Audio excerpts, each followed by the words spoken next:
딜사이트 마감 노트 시작합니다. 안녕하세요. 진행을 맡은 정재은입니다. 안녕하십니까, 조진혁입니다.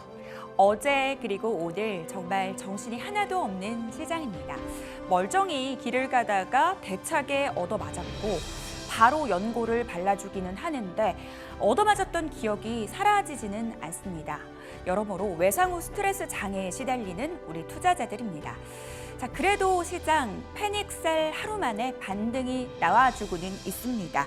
간밤 양호하게 나와준 ISM 서비스업 지표 투자 심리가 어느 정도 개선되면서 지수도 반등이 나와주고 있습니다. 다만 수급적으로 본다면 장 초반 거래소 시장에서 외국인과 기관이 매수에 나서줬는데 매도로 전환이 됐고요. 특히 외국인들이 어떤 종목을 그렇게 팔아대나 봤더니 삼성전자와 SK하이닉스가 1위와 2위에 랭크가 되었습니다. 상승 종목의 개수도 장 초반 대비해서는 많이 줄어들었고 변동성이 심화되는 시장인 만큼 이에 대한 대비가 필요할 것 같은데요. 이 시각 현재 코스피 지수 3.4% 상승입니다. 2524선 지나가고 있고요. 어제의 절반 수준 되돌림이 나왔다라고 보면 되실 것 같습니다. 자, 이어서 코스닥 시장 분위기도 살펴보도록 하겠습니다. 더 큰 반등이 나와주고 있죠. 네, 맞아요. 역시 최근에 하락이 과했다고 느끼는 걸까요? 어제 장에도 외국인은 코스닥을 샀습니다. 그리고 오늘도 외국인의 수급이 몰리고 있는데, 자, 현재 보시는 것처럼 6%대 강한 반등이 나오고 있습니다. 이제 733포인트를 지나가고 있네요. 자, 그래도 어제 빠진 것에 비하면 절반밖에 안 되는 상황입니다. 하지만 다행스럽다라는 마음이 드는 건 어쩔 수 없는 것 같습니다.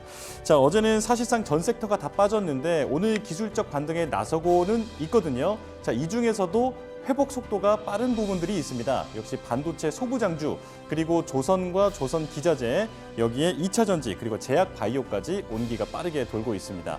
자, 장 막판까지 이런 흐름이 이어질지 주목되는데요. 오늘도 저희와 함께 투자 전략 세워보시죠. 딜사이트 TV 마감노트 필기 시작합니다.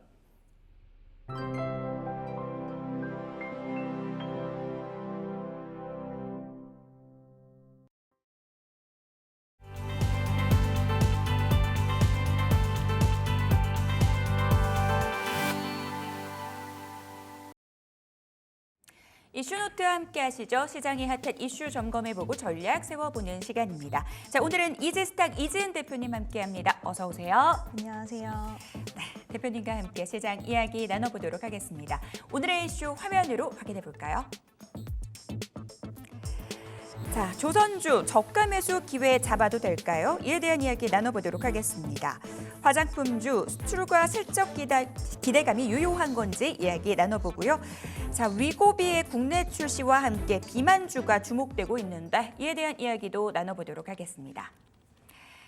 사실 어제는 섹터 얘기하기가 좀 어려웠어요.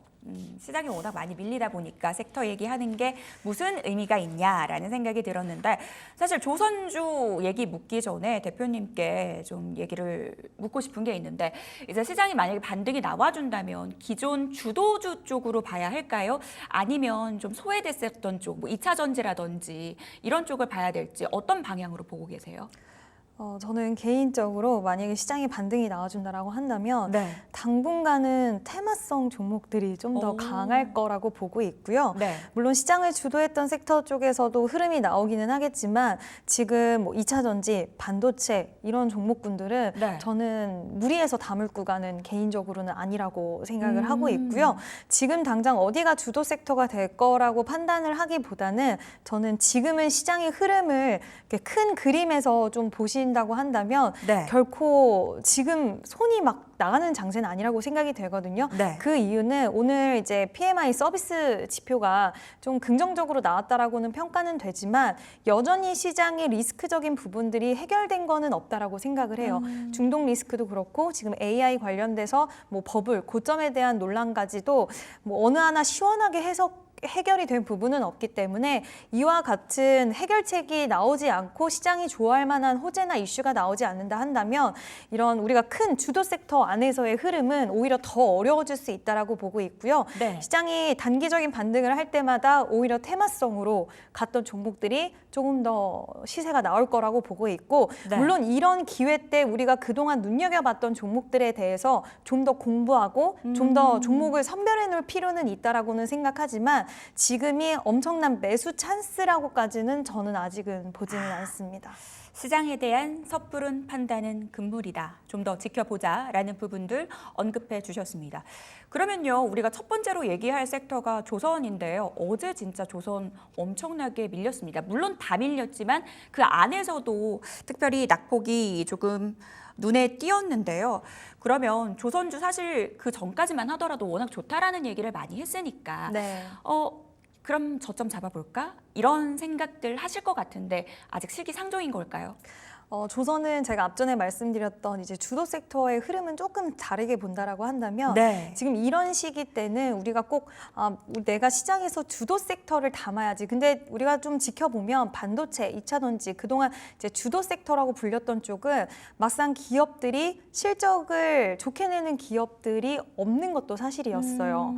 기업들이 모든 좀 이제 우리가 업황에 대해서 2차 전지 같은 경우에는 이제 바닥을 찍었다라는 관점으로 좀 긍정적으로 보는 것이고 특히 반도체 같은 경우에는 AI 시장에 대한 긍정론에 대해서 우리가 좀 긍정적으로 보는 거였지 모든 기업들이 좋은 실적을 내보이거나 그런 것들은 아니었지만 네. 조선 관련돼서는 그래도 긍정적으로 볼 수 있는 건 저는 지금같이 좀 눌릴 때 오히려 조선 쪽이나 이런 실적이 받쳐주는 쪽 이제 예전에는 조선 업종 같은 경우에는 수주가 많은데도 불구하고 저렴한 수주, 저가 수주가 많아서 수익성적인 측면에서는 좀 아쉬운 면이 많았고 그리고 사람에 대한 부분, 인력, 인건비 이런 쪽으로 워낙 인력을 대폭 줄였다 보니까 네. 한 사람 한 사람 인건비가 엄청 많이 올라가면서 그 부분이 또 수익성에 대한 부담으로 다가왔는데 이제 외국인 노동자들이 많아지면서 그 부분도 어느 정도는 해결할 수 있는 부분들 이런 여러 가지 외부적인 요인들이 좀 다 같이 맞물려서 해소되는 국면에 실적까지 잘 찍히고 그리고 앞으로 추가적인 수주들도 이어질 수 있는 환경이기 때문에 저는 조금은 다른 관점에서 볼 수 있다라고 생각이 들어서 조선주들은 지금 또 좀 여전히 저는 매력적으로 좀 판단을 하고 있습니다. 실적이 나와준다라는 점에서 긍정적이다라는 부분들 포인트 잡아주셨습니다. 근데 어제 리포트가 하나 나와서 또 보니까요. 삼성증권에서 리포트가 나왔던데 해운 지표가 조금 둔화되고 있고 이게 조선사들에 미치는 영향을 봐야 한다라는 내용들이 있더라고요. 이에 대한 부분은 어떻게 평가하세요? 일단은 해운 지표만 두고 봐도 지금 과거 장기 평균 대비해서는 여전히 높은 수준이라고 할 수가 있고요. 물론 최근에 이제 올라갔던 단기적으로 상세 올라갔던 부분에 대비를 하면 우리가 이제 하락세로 돌아서는 거 아닐까라고 걱정할 수는 있겠지만 사실 이 선박 같은 경우에는 사용하는데도 굉장히 길고요. 네. 그리고 한번 이제 수주가 들어가게 되면 가격도 높기 때문에 이런 부분들을 감안했을 때는 단기적인 해상 운임만 보고 우리가 판단할 수는 없다라고 생각이 들어서 이 발주에 대해서 물론 체크해야 될 만한 포인트긴 하지만 의외로 선사들이 긴 관점을 보고 이제 선박에 대한 발주가 들어가는 상황이기 때문에 이거 한 가지만 가지고 우리가 판단하기에는 좀 힘들다라고 할 수가 있고 지금 신조선가 같은 경우엔 계속 올라가고 있는 상황이고 네. 컨테이너선 같은 경우에도 기존에는 이렇게까지 가격이 높지 않았지만 최근에는 컨테이너선도 발주가 많아지고 있어요. 특히 예전에는 중국 쪽에 발주가 많아졌다라고 한다면 요즘에는 우리나라 쪽으로도 대형 컨테이너선 발주들이 많아지고 있다라는 부분도 오히려 우리는 이런 쪽으로 근데 보통 우리가 이제 이런 수익 같은 거를 볼 때 네. 수주를 기반으로 해서 보기 때문에 결국에는 수주를 얼마큼 잘 받고 수익성 따져봤을 때 수익성이 얼마나 잘 나는 수주를 받느냐가 문제인데 요즘 우리나라의 수주들을 잘 살펴보면은 LNG선에 대한 수주도 많이 급증을 했고요. 그리고 그동안 중국에 많이 뺏겨 있었던 컨테이너선에 대한 발주도 많이 가져오는 상황이기 때문에 이런 부분들을 봤을 때는 해상 운임에 대한 부분들은 크게 고려할 사항은 저는 아니라고 판단을 합니다. 과거 저가 수주 이야기가 많이 나왔다면 최근 들어서는 그래도 수익성이 높은 쪽에 수주가 많이 들어오고 있다라는 점 너무 이에 대한 부분 걱정할 필요 없다라고 말씀 주셨어요. 자, 그러면 지금 조선주 어떤 종목 보고 계세요? 저는 일단 HD 한국조선해양은 네. 어떻게 보면 조선주에서 이렇게 딱 중간을 잡고 있는 네. 중심을 잡고 있는 종목이라서 항상 체크하셔야 된다라고 말씀을 드리고 싶은데요. 네. 일단 오늘 좀 소개드리고 싶은 종목은 삼성중공업이라는 종목이고 삼성중공업은 지금 컨테이너선 발주에 대한 흐름이 굉장히 좋게 나오고 있는 상황인데 컨테이너선뿐만 아니라 우리나라 지금 조선 3사가 최근에 어떤 소식을 내보였냐면 카타르 에너지와 5조 원대 규모의 이제 LNG선에 대한 발주가 될 수 있다라는 얘기가 있는데 네. 지금 중국과 가격, 품질 그리고 납기에 대한 준수 사항들을 좀 비교 분석을 해서 어떤 나라한테 수주를 줄지 고민을 해서 연내 결정이 된다라고 하더라고요. 근데 여기서 우리나라 항상 문제가 되는 게 중국은 가격적인 경쟁력이 있다 보니까 품질이 살짝 낮아도 가격 때문에 질 수 있다라고 생각하시겠지만 네. 최근의 수주들을 우리나라가 가져올 수 있었던 가장 큰 장점에 대한 부분은 납기에 대한 기한이었거든요. 근데 이 부분을 아마 이번에 왜냐면 조선 관련돼서 중국은 그동안 받아왔던 일감들이 많아서 어떻게 보면 일감에 대한 슬롯이 너무 꽉 차 있는 상황이기 때문에 이런 일정적인 부분에서 우리나라가 좀 이점이 있을 수도 있다라는 점을 감안했을 때는 이 5조 원 규모의 수주도 따낼 수 있는데 네. 그 안에서 저는 삼성중공업이 HD한국조선해양에 비해서 최근 상승세가 좀 덜 가파랐고 그리고 주봉 월봉상으로 봤을 때도 월봉상으로 봤을 때 여전히 바닥 구간이기 때문에 아직까지 상승할 수 있는 여력과 구간이 저는 충분히 남아있다라고 보고 있고 특히 저가 수주에 대한 부분들 HD한국조선해양이 제일 먼저 털어냈고 네. 삼성중공업은 아마 내년까지도 털어내야 되는 부분들이 있을 거예요. 그렇지만 이 부분에 있어서 빠르면 올해 안에 다 털어낸다라고 말을 했고 또 2024년 전체적인 실적 가이던스도 상향할 수 있기 때문에 상회할 수 있기 때문에 이 부분도 저는 좀 체크해볼 만한 포인트라고 봐서 조선주들은 우리가 단기적으로 볼 종목은 저는 아니라고 생각을 네. 하고 오히려 눌렸을 때 매수의 기회를 잡을 수 있는 쪽이라고 본다면 좀 호흡 가지고 본다라고 봤을 때 삼성중공업 관심 있게 보셔도 좋을 것 같습니다. 타 조선주 대비해서 상승룸이 더 크다라는 부분들 주목을 해주셨어요. 긴 관점에서 바라볼 수 있는 삼성중공업 조선주 네타픽으로 꼽아주셨습니다. 자, 바로 이어서 화장품주 이야기 나눠보도록 하겠습니다. 오늘 코스닥 안에서 어떤 쪽이 좀 돋보이나 봤더니 화장품주의 반등 상당히 돋보이는 상황입니다. 하나하나씩 이슈를 좀 체크를 해볼 필요가 있을 것 같은데요. 사실 불과 얼마 전까지만 하더라도 다이소에서 화장품을 사라는 생각이 들었었는데 어느덧 다이소가 성공적으로 화장품 유통 기업으로 자리 잡았습니다. 이것을 모델로 삼아서 이제 편의점도 화장품 유통을 한다라는 소식이 전해졌습니다.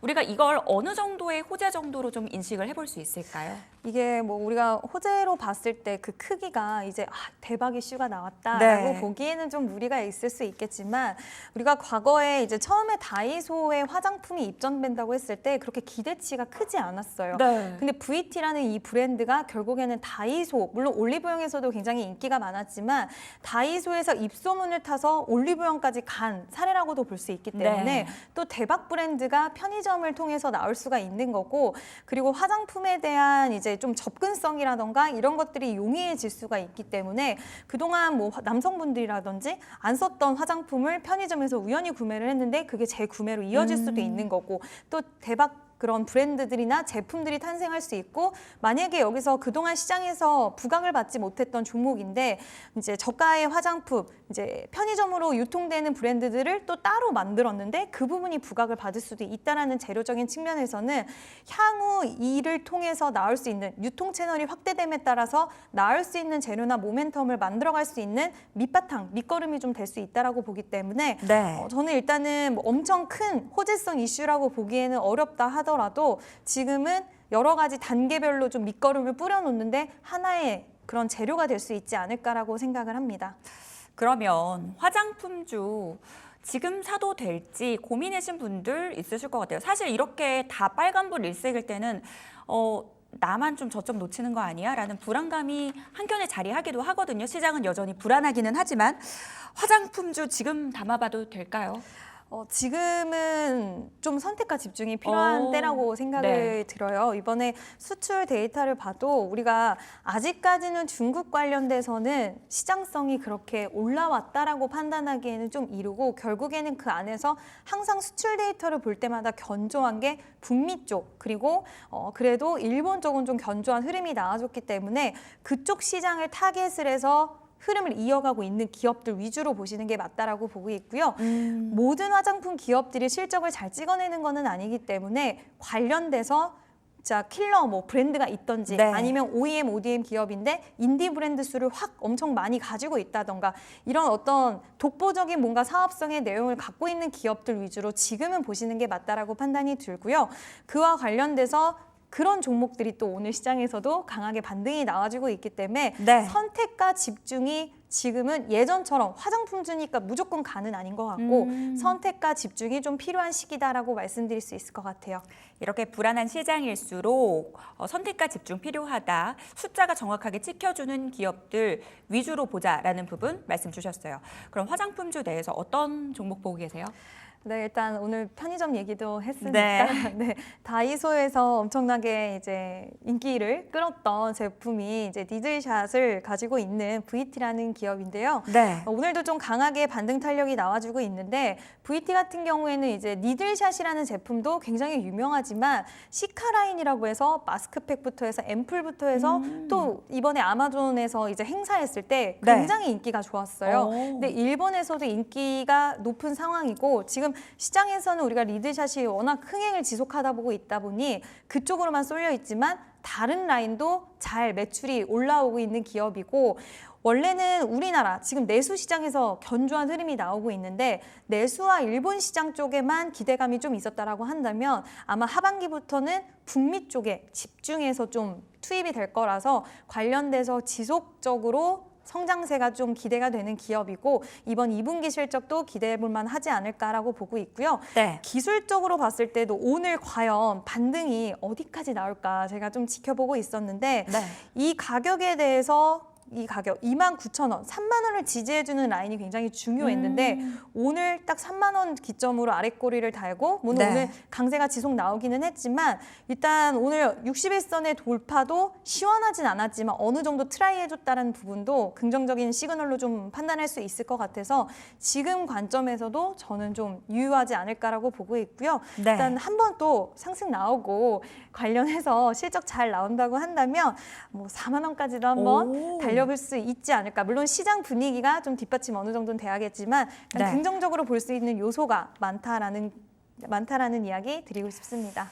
화장품주 내에서는 VT 선정을 해주셨어요. 내수 시장 잡고 이제는 북미 시장 진출 노리고 있습니다. 관련된 이야기 들어봤고요. 이제 비만주로 넘어가 보도록 하겠습니다. 자, 세상에서 뭐 빅컷에 대한 얘기도 나오고 있고요. 어제는 보니까 조기 금리 인하해야 된다라는 이야기까지 나오고 있습니다. 이렇게 금리 인하 얘기가 나오면 항상 성장주단 그리고 바이오주에 대한 관심이 높아지고 있는데 오늘 보니까 일부 비만주가 시세 뿜어내고 있더라고요. 비만 쪽 어떻게 보시는지 궁금해요. 워낙 비만 인구가 너무 많이 늘어나고 네. 있는 상황이라서 일단 비만 치료제 시장은 지속 좀 봐야 된다라고 생각이 들고요. DXVX라는 기업이 이름이 좀 어려운데 맞아요. 이 기업이 오늘도 상한가를 갔어요. 물론 이런 시장에서 상한가에 안착을 해주면서 강한 시세 흐름을 보이는 게 저는 일단 비만 치료제 쪽에서 제약바이오주 반등에 있어서 여러 가지 종목들이 있겠지만 비만 치료제라는 이 재료와 이슈를 시장에서는 관심도가 여전히 크구나라고 오늘 좀 확인할 수 있는 계기라고 생각이 들었고요.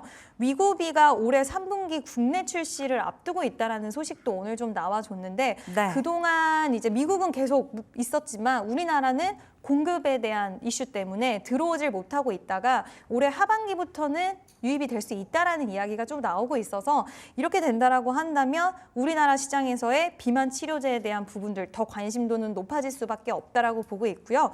또 한국의 일라이릴리가 마운자로 또한 지금 식약처에 대한 허가를 획득했다. 근데 효과가 더 좋다 그러더라고요. 마운자로는. 근데 공급 이슈 때문에 여전히 뭐 언제 들어올지에 대한 부분들은 미정이지만 이런 부분들이 결국에는 공급에 대한 이런 공급과 수요가 맞지 않는다는 건 네. 폭발적으로 수요가 계속 늘어나고 있다라고도 우리가 해석을 할 수가 있고 또 중국 시장도 비만 인구가 정말 많다라고 하더라고요. 근데 중국 시장에도 이번에 비만 치료제가 또 흘러 들어갔습니다. 네. 그래서 이 치료제에 대한 시장의 성장성, 크기는 무궁무진하지 않을까라고 보고 있어서 여전히 좀 매력적인 섹터로 보고 있습니다. 성장 매력 부각될 수 있는 비만주 모멘텀들 하나하나 짚어봤습니다. 자, 우리가 실적에 대한 부분들도 짚어봐야 될 것 같은데요. 노보노디스크와 일라이릴리가 실적 발표를 대기하고 있습니다. 컨콜에서 어떤 얘기가 나올지 또 주목을 해봐야 될 것 같은데요. 어떤 점에 좀 주안점을 둬야 될까요? 일단은 결국에는 얼만큼 수요가 있었느냐 그리고 그만큼 그래야지 매출과 이익단이 어떻게 나왔느냐가 중요할 것 같고요. 제가 아까도 말씀드렸지만 공급 부족에 대한 이야기가 계속 나오고 있는 상황인데 최근에 그와 관련돼서 증설에 대한 이야기도 같이 나와주고 있지만 그와 관련된 좀 더 자세한 세부적인 사항들 결국엔 계속 물량을 우리가 받아야 되기 때문에 물량에 대한 부분들 소화하기 위해서 증설을 하는 거기 때문에 이 부분에 대한 이야기 좀 나오는지 봐야 될 것 같고요. 최근에 바이킹 테라피틱스라는 기업에서 한 달에 1회 주사하는 거에 대한 이야기를 했어요. 그러면 결국에는 지금 이미 비만 치료제들이 나와 있긴 하지만 계속 새로운 기술력에 대한 부분들이 나오거든요. 뭐 먹는 치료제, 패치형 치료제 이렇게 기술에 대한 진화가 나오고 있는 가운데 지금 노보노디스크, 일라이릴리도 그와 관련돼서 뭐 학회라든지 이런 데서 계속 이야기는 하고 있지만 좀 더 구체적인 이야기가 이번 실적 발표 때 또 나와주는지 그럼 우리나라 관련돼서도 뭐 기술 이전에 대한 기대감이 있는 종목들 그리고 최근에 뭐 패치 아니면 경구용 치료제로 분류됐던 기업들이 또 하나의 기대감을 안고서 상승세가 나올 수 있지 않을까라고 좀 생각을 하고 있습니다. 컨콜에서 관련된 이야기들 잘 체크를 해봐야 될 것 같습니다. 저희가 실시간 유튜브 채팅창에 여러 가지 이야기들 나오고 있는데요. 대표님 팬이 굉장히 많은 것 같아요. 감사합니다. 이 팬분들을 위해서 또 좋은 종목을 이야기를 해주셔야 될 것 같은데 비만주 내에서는 어떤 종목 보고 계세요? 네, 또 좀 긴장을 했는데 네. 저는 펩트론이라는 종목을 좀 관심 있게 보고 있는데요. 결국에는 우리가 비만 치료제 이야기가 나올 때마다 좀 문제라기보다는 비만 치료제 얘기가 나올 때마다 같이 따라오는 게 좀 주사에 대한 효능이 장기적으로 지속되면 좋다라는 이야기가 나오고 있고 또 최근에 바이킹 테라피틱스에서 이러한 이야기가 구체적으로 나왔기 때문에 시장의 관심도는 결국에는 장기 지속할 수 있는 기술력을 가지고 있는 회사에 관심도가 올라갈 수밖에 없다라고 보는데 그 기술력에 대한 부분을 펩트론이 보유를 하고 있습니다. 시장에서 이렇게 많이 올라갈 수 있었던 이유도 이 기업에 대한 이 기술력을 글로벌 빅파마 기업들이 같이 사가지 않을까 기술 이전에 대한 부분이었고 결국엔 공장 실사에 대한 부분이라 이런 구체적인 스케줄들도 나오기도 했어요. 물론 메이드되지는 않았지만 여전히 시장에서는 그 기대감이 유효하다라고 판단이 되고 있고 개인적으로는 좀 이루어졌으면 좋겠다라고도 생각을 하기 때문에 그와 관련돼서 저는 펩트론 오늘 좀 상승세가 나오고 있는데 네. 여전히 좀 매력적이라고 할 수가 있을 것 같고요. 다만 이제 비만 치료제도 그렇고 지금 시장 전반적으로 저는 아직도 불확실성이 좀 있다라고 보기 때문에 분할 매수 관점에서 항상 지켜보셔야 된다는 거 이야기 드리고 싶습니다. 독보적인 기술력을 갖고 있는 펩트론 오늘 탑픽 종목으로 꼽아주셨습니다. 다만 불안한 시장이기 때문에 분할 매수 관점에서 접근하자라는 부분 강조해 주셨으니까요. 이 부분 꼭 기억해 두셨으면 좋겠습니다. 자, 오늘은 이재은 대표님과 이야기 나눠봤습니다. 도움 말씀 감사합니다.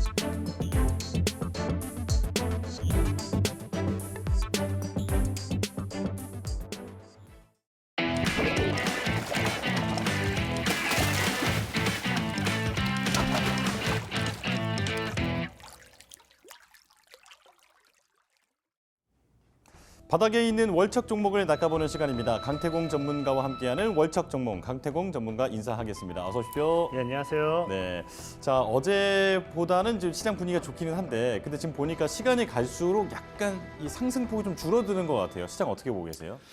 사실상에 오늘 이 너무 안 좋은 흐름이라 생각하고 있습니다. 뭐 많은 시청자분들 좀 반등이 나와줘서 다행이다라고 생각할 수 있는데 제가 보는 관점에서는 이 오늘 개파락으로 출발해 주는 게 사실상 제일 베스트였다 생각을 해요. 아 예. 개파락으로 좀 출발해 주면서 반대 매매 물량이 소화가 돼 주고 또 주가가 좀 올라가 주는 게 제일 베스트였을 건데, 오늘 사실 갭으로 출발을 하게 되면서 예상만큼의 반대 매매 물량이 나와주지 않게 됩니다. 그렇기 때문에 아마 이번 주는 위아래로 좀 많이 흔드는 모습이 되지 않을까 좀 생각하고 있고요. 그럼에도 어찌됐든 이제 우리가 캔들로서만 표현을 해본다라고 하면은 오늘 정도 어쨌든 이제 양봉이라는 거는 갭을 떠서 빨갛게 뭐 종가 뭐 1%라도 상승해서 마감했다, 이게 양봉이 아니라 이제 뭐 시가 대비해서 종가가 높아야 이제 양봉이겠죠. 그래서 양봉으로 어쨌든 조금이라도 마무리를 해주게 된다라고 하면은 우리가 이 제일 기초, 주식시장에서 기초 중에 기초라고 표현할 수 있는 이제 캔들을 봤을 때 우리가 상승 잉태형 캔들이라고 캔들이 완성이 됩니다. 이 상승 잉태형 캔들 같은 경우는 또 이 하락하던 주가, 그러니까 우리가 종목으로 비유한다고 하면은 이 하락하던 주가가 이제 하락을 멈추고 상승 반전으로서 돌아서는 상승 패턴형으로 볼 수도 있기 때문에 이런 캔들 부분 자체만 본다 하더라도 그래도 뭐 완전히 나쁘다고 할 수는 없지만 어쨌든지 제가 보는 관점은 이 신용이 조금 더 많이 털렸으면 좋았을 건데 그런 게 아니라서 좀 아쉽다라고 좀 생각을 하고 있다라고 좀 말씀을 드리겠습니다. 예, 자 이 전문가의 눈으로 봤을 때 이제 상승 패턴이 어쨌든 간에 좀 나올 수 있는데 그런 상황이 되기를 기대를 해보겠습니다. 자, 그럼 첫 번째 종목 보겠습니다. 먼저 키워드 띄워주시죠. 자, K회사. 이것도 한류인가요? 이것도 뭐 요즘 K 열풍이 굉장히 많이 부니까 우리 맨날 K 뭐 뷰티, K 푸드, 뭐 K 원전 뭐 다 K를 갖다 붙이잖아요. 네. 그러니까 이 기업도 뭐 세계로서 나아가고 싶다라는 그런 의미를 담아서 우리는 이 한국 회사다, 우리는 K가 들어가는, 우리는 한국형 회사다를 전 세계에 알리기 위해서 이런 상호를 좀 붙인 게 아닌가 좀 생각해보는 기분입니다. 이름부터가 이제 K회사라는 거죠. 네. 자, 종목명 보여주시죠. 그렇습니다. 컴퍼니 K. 네. 네, 이거를 뭐 아무래도 K 회사라고 좀 하기 그러니까 K 자체도 영어잖아요. 네. 그러니까 회사도 이제 컴퍼니로 해가지고 아마 K 컴퍼니 K 고민을 좀 많이 했을 것 같아요. 네, 확실히 기억은 날 것 같습니다. 네. 어쨌든 이 기업 같은 경우가 사실 뭐 정말로 전 세계적으로서 나아갈 수 있는 기업이 되길 원하면서 과연 어떤 모멘텀이 있는지를 본다라고 하면은 그래도 무시할 수 있는 이런 식으로 뭐 무시할 만한 기업은 아니다라고 네네. 좀 말씀을 드리겠습니다. 자, 그렇다면 왜 가지고 오셨는지 내용을 보겠습니다. 띄워주시죠. 자, 세 가지 나왔는데, 자, 일단 이 컴퍼니 K 어떤 회사입니까? 일단 컴퍼니 K는 정확하게는 컴퍼니 K 파트너스예요. 파트너스이기 때문에 뭐뭐 파트너스 뭐 이름만 들어도 뭐 누군가와 함께한다 뭐 이런 느낌이잖아요. 그러다 보니까 이 기업 자체는 이제 창투사입니다. 창투사. 그래서 보다시피 뭐 중소 벤처기업 투자 전문 벤처 캐피탈이라고 적혀 있는데 네. 이제 우리가 쉽게 말씀을 드리면은 창업 투자 회사라고 이제 좀 말씀을 하면서 줄여서 우리가 창투사라고 이야기를 하죠. 예. 근데 이 창투사가 관련되어 있는 기업들이 지금 우리가 보면 좋은 것들이 뭐냐고 하면은 일단은 뭐 밑에도 설명을 드리겠지만 이 기업들 자체적으로 어쨌든 투자라는 회사이기 때문에 앞으로 향후 어떤 기업이 뭐 투자한 회사가 갑자기 뭐 어디에선가 입지가 올라오면서 그런 이 기업이 엄청 성장한다라고 하면은 그 투자 이력만 가지고서도 상승 모멘텀이 될 수도 있어요. 근데 중요한 거는 그런 것과 별개로 이제 이 컴퍼니 K, 그러니까 창투사를 지금 우리가 보면 좋은 이유가 뭐냐고 하면은 예전에도 얘기했지만 자꾸 사람들이 미국 대선에만 이제 너무 신경을 많이 씁니다. 우리나라 대선도 2027년도에 이제 일정이 접혀져 있다 했죠. 근데 분명한 거는 2027년도 이 대선을 앞에 두고서 이제 보통 3년, 그러니까 올 연말부터 해서는 보통 이 우리나라 국내 대선 관련되어 있는 수혜주들도 움직여요. 그럼 여기서도 얘기했던 게 가장 우리가 대표적으로 사실 모든 사람들이 하는 말은 똑같습니다. 사실 뭐 문제가 딱 있잖아요. 우리가 저출산이라든지 청년 실업률 이런 문제가 직면되어 있기 때문에 이 미국 대선 같은 경우는 사실 뭐 낙태도 뭐 찬성한다 반대한다부터 해가지고 딱 정책이 뭐 조금 뭐 차이가 뚜렷한데 우리나라는 예전부터 정책이 그냥 크게 차이가 없었던 게 딱 일자리와 저출산 이 두 개는 정말 거의 1, 2호 공약으로 계속 들어왔던 부분 중에 하나예요. 네. 그렇기 때문에 사실 여러분들이 뭐 지금 당장 누가 그때 후보로 나올지도 모르는 상황이기 때문에 어떤 사람의 어떤 특정까지 우리가 추론하기는 어렵습니다만은 대다수 어찌됐든지 거는 공약이 일자리라든지 저출산인 만큼 이 두 가지는 그냥 시장이 무너질 때 사놓고 있으면 오히려 반사이익을 받을 수 있다라고 좀 말씀드리고 싶고 이 창투사 관련되어 있는 이런 기업들은 사실 그래요. 여러분들 알다시피 일자리가 많아지려면요. 이제 이 벤처기업이라든지 스타트업이라든지 이런 것들이 계속해서 이제 생겨나야 돼요. 이런 것들이 생겨나기 위한 요건이 바로 이런 창투사에 대한 지원이겠죠. 바로 이 창업 투자에 대한 지원을 해주기 때문에 여기에 대한 이런 회사들에 대한 이 정부 정책으로도 지원이 많이 나오게 됩니다. 그렇기 때문에 이런 일자리 관련되어 있는 모멘텀의 수혜주들은 늘 이제 창투사 관련되어 있는 기업들이 반사이익을 받을 수밖에 없다라고 좀 말씀드리고 싶고 그런 관점에서 컴퍼니 K가 충분히 이제 아까 방금 2027년도라는 이 대통령 선거를 앞두고서는 대통령 선거 관련되어 있는 반사이익 수혜주의 정책주가 될 수도 있다라고 좀 보면 좋고요. 네. 그리고 이제 이 여기 뭐 방금 설명드렸던 두 번째 뭐 일자리 창출 정책이라고 있는데 이거는 뭐 방금 아까 말씀드렸고 이제 AI 산업 확대에 대한 수혜로 이제 넘어갈 수 있어요. 네. 그러니까 아까도 제가 간단하게 좀 설명을 드렸던 게 그거예요. 아까 투자했던 회사가 어디로선가 입지를 나타내기 시작하면 거기 관련되어 있는 반사익 수혜주로 엮여요. 그러니까 창투사 회사지만 뭐 제약 바이오에 투자를 해놨더니 그 제약 회사가 뭐 잭팟이 터졌다라고 하면 갑자기 뭐 이 항암 관련되어 있는 반사익 수혜주로서 이 사실 그 기업이 비상장일 경우에는 살 게 없잖아요. 못 사잖아요. 네. 그럼 그 기업에 투자했던 이런 회사를 찾게 되기 때문에 뭐 그렇게 엮이게 돼요. 근데 이제 컴퍼니 K 같은 경우는 이제 업스테이지라고 해서 여기 투자를 했는데 중요한 거는 이 업스테이지라는 기업이 과거에 이제 LG전자와 함께 이제 온디바이스 AI 관련되어 있는 사업으로서 이제 MOU 계약을 체결하게 됩니다. 그러다 보니까 우리 흔히 잘 아는 이 AI 시대에 있어서 온디바이스 AI 이 핵심으로 볼 수 있잖아요. 그렇기 때문에 이 컴퍼니 K라는 종목은 여러분들이 좋아하는 뭐 HBM 이런 쪽으로는 아니다 하더라도 이 AI 섹터에 있어서 온디바이스 AI라는 부분에 있어서 반사이익을 충분히 받을 수 있는 기업이 될 수 있지 않나라고 좀 생각을 해보고 있고요. 예. 또 그리고 이제 제일 중요한 건 아까 이제 뭐 LG에 투자를 LG전자 MOU 체결이라고 말씀을 드렸지만 삼성과도 이제 그 삼성과도 이제 관계가 있는 기업이에요. 그래서 보면 이 AI 시스템이라고 해가지고 이거 삼성에 이제 공급을 하고 있습니다. 공급하면서 이거 이제 그 컴퍼니 K가 아니죠. 업스테이지라는 컴퍼니 K가 투자 업스테이지라는 기업이 이제 이 개발한 이 거대한 언어 모델이 이제 솔라라고 있어요. 그 솔라라는 부분이 이제 글로벌적으로서 성능 순위 1위를 기록하면서 앞으로의 이런 이 성장, 그래서 AI 시대에 있어서 굉장히 반사이익을 우리가 기대해 볼 수 있다라고 이게 지금 시장에 좀 나와주고 있기 때문에 이 컴퍼니 K는 그런 관점에서 좀 보시면 좋을 것 같고요. 네. 특히나 이제 지금 이 컴퍼니 K가 기술적인 구간에서 이제 반등 구간이다라고 좀 표현할 수 있는 게 뭐냐고 하면은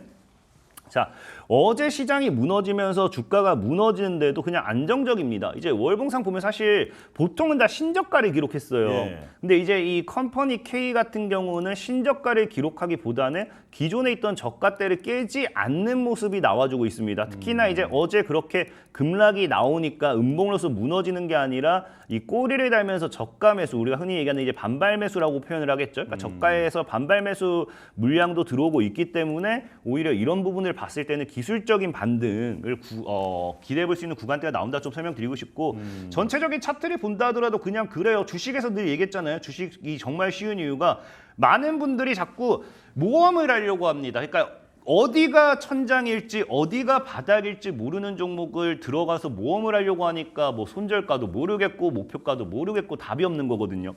근데 이제 컴퍼니 K 같은 경우는 예전에도 얘기했지만 주식에서 제일 간단 뭐다? 박스 구간이라는 거예요. 그러니까 기술적인 구간. 그래서 늘 이 구간 한 3천, 4천대 사면은 늘 10,000원대 갖다 놓고 4천원대 사면은 늘 10,000원대 갖다 놓고 그럼 또 4천원대 또 사야 되는 거겠죠. 그러니까 지금이 그냥 사놓고 기다리면은 뭐 알고 기다리다 보면 언젠간 가겠지 노래 부르고 있으면은 10,000원대 또 안착을 해놔요. 그럼 그때 딱 팔고 나오면은 얼마나 좋은지 그런 걸 여러분들이 생각해 보시면 좋을 것 같고. 예. 그래서 컴퍼니 K라는 종목에서 사실은 원래 지금 아마 그래서 어제 4,000원 찍었을 때가 최저 4,000원 정말 저는 매수기였다 생각하고 있고요. 지금 5,000원 구간대 뭐 아래로는 그래도 뭐 괜찮을 거라고 생각을 해요. 아까도 얘기했지만 시장 자체가 지금 개파락을 출발하고 다이렉트 좀 말아 올려줬을 때 정말 이뻤을 것 같은데 그게 아니기 때문에 아래로 좀 그냥 뭐 굳이 5,000원 위로까지 뭐 살 필요는 없고 5,000원 아래서 여러분들이 여유롭게 분할 매수 포지션을 접근을 하시고요. 자, 그다음에 이제 목표 가격은 아까 사실 뭐 제가 박스권이 10,000원이라고 얘기하긴 했지만 보통 우리 목표는 이 박스권 최상단까지 봐야겠죠.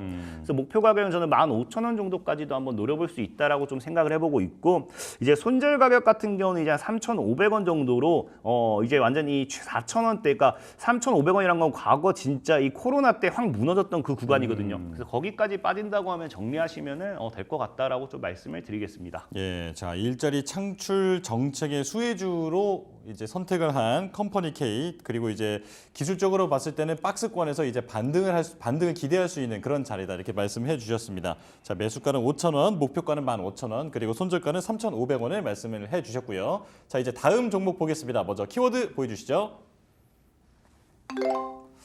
오늘 같은 날 한우나사 사주실 겁니까? 아니 제가 오늘 친구한테도 했던 얘기예요. 아, 그래요? 했던 얘기인데 아, 예, 예. 왜냐면은 저는 어제 이제 딱 집을 갔는데 그 시청자 여러분들은 모르겠지만 전 집을 가서 또 이제 주식을 이제 보고 있을 거 아니에요.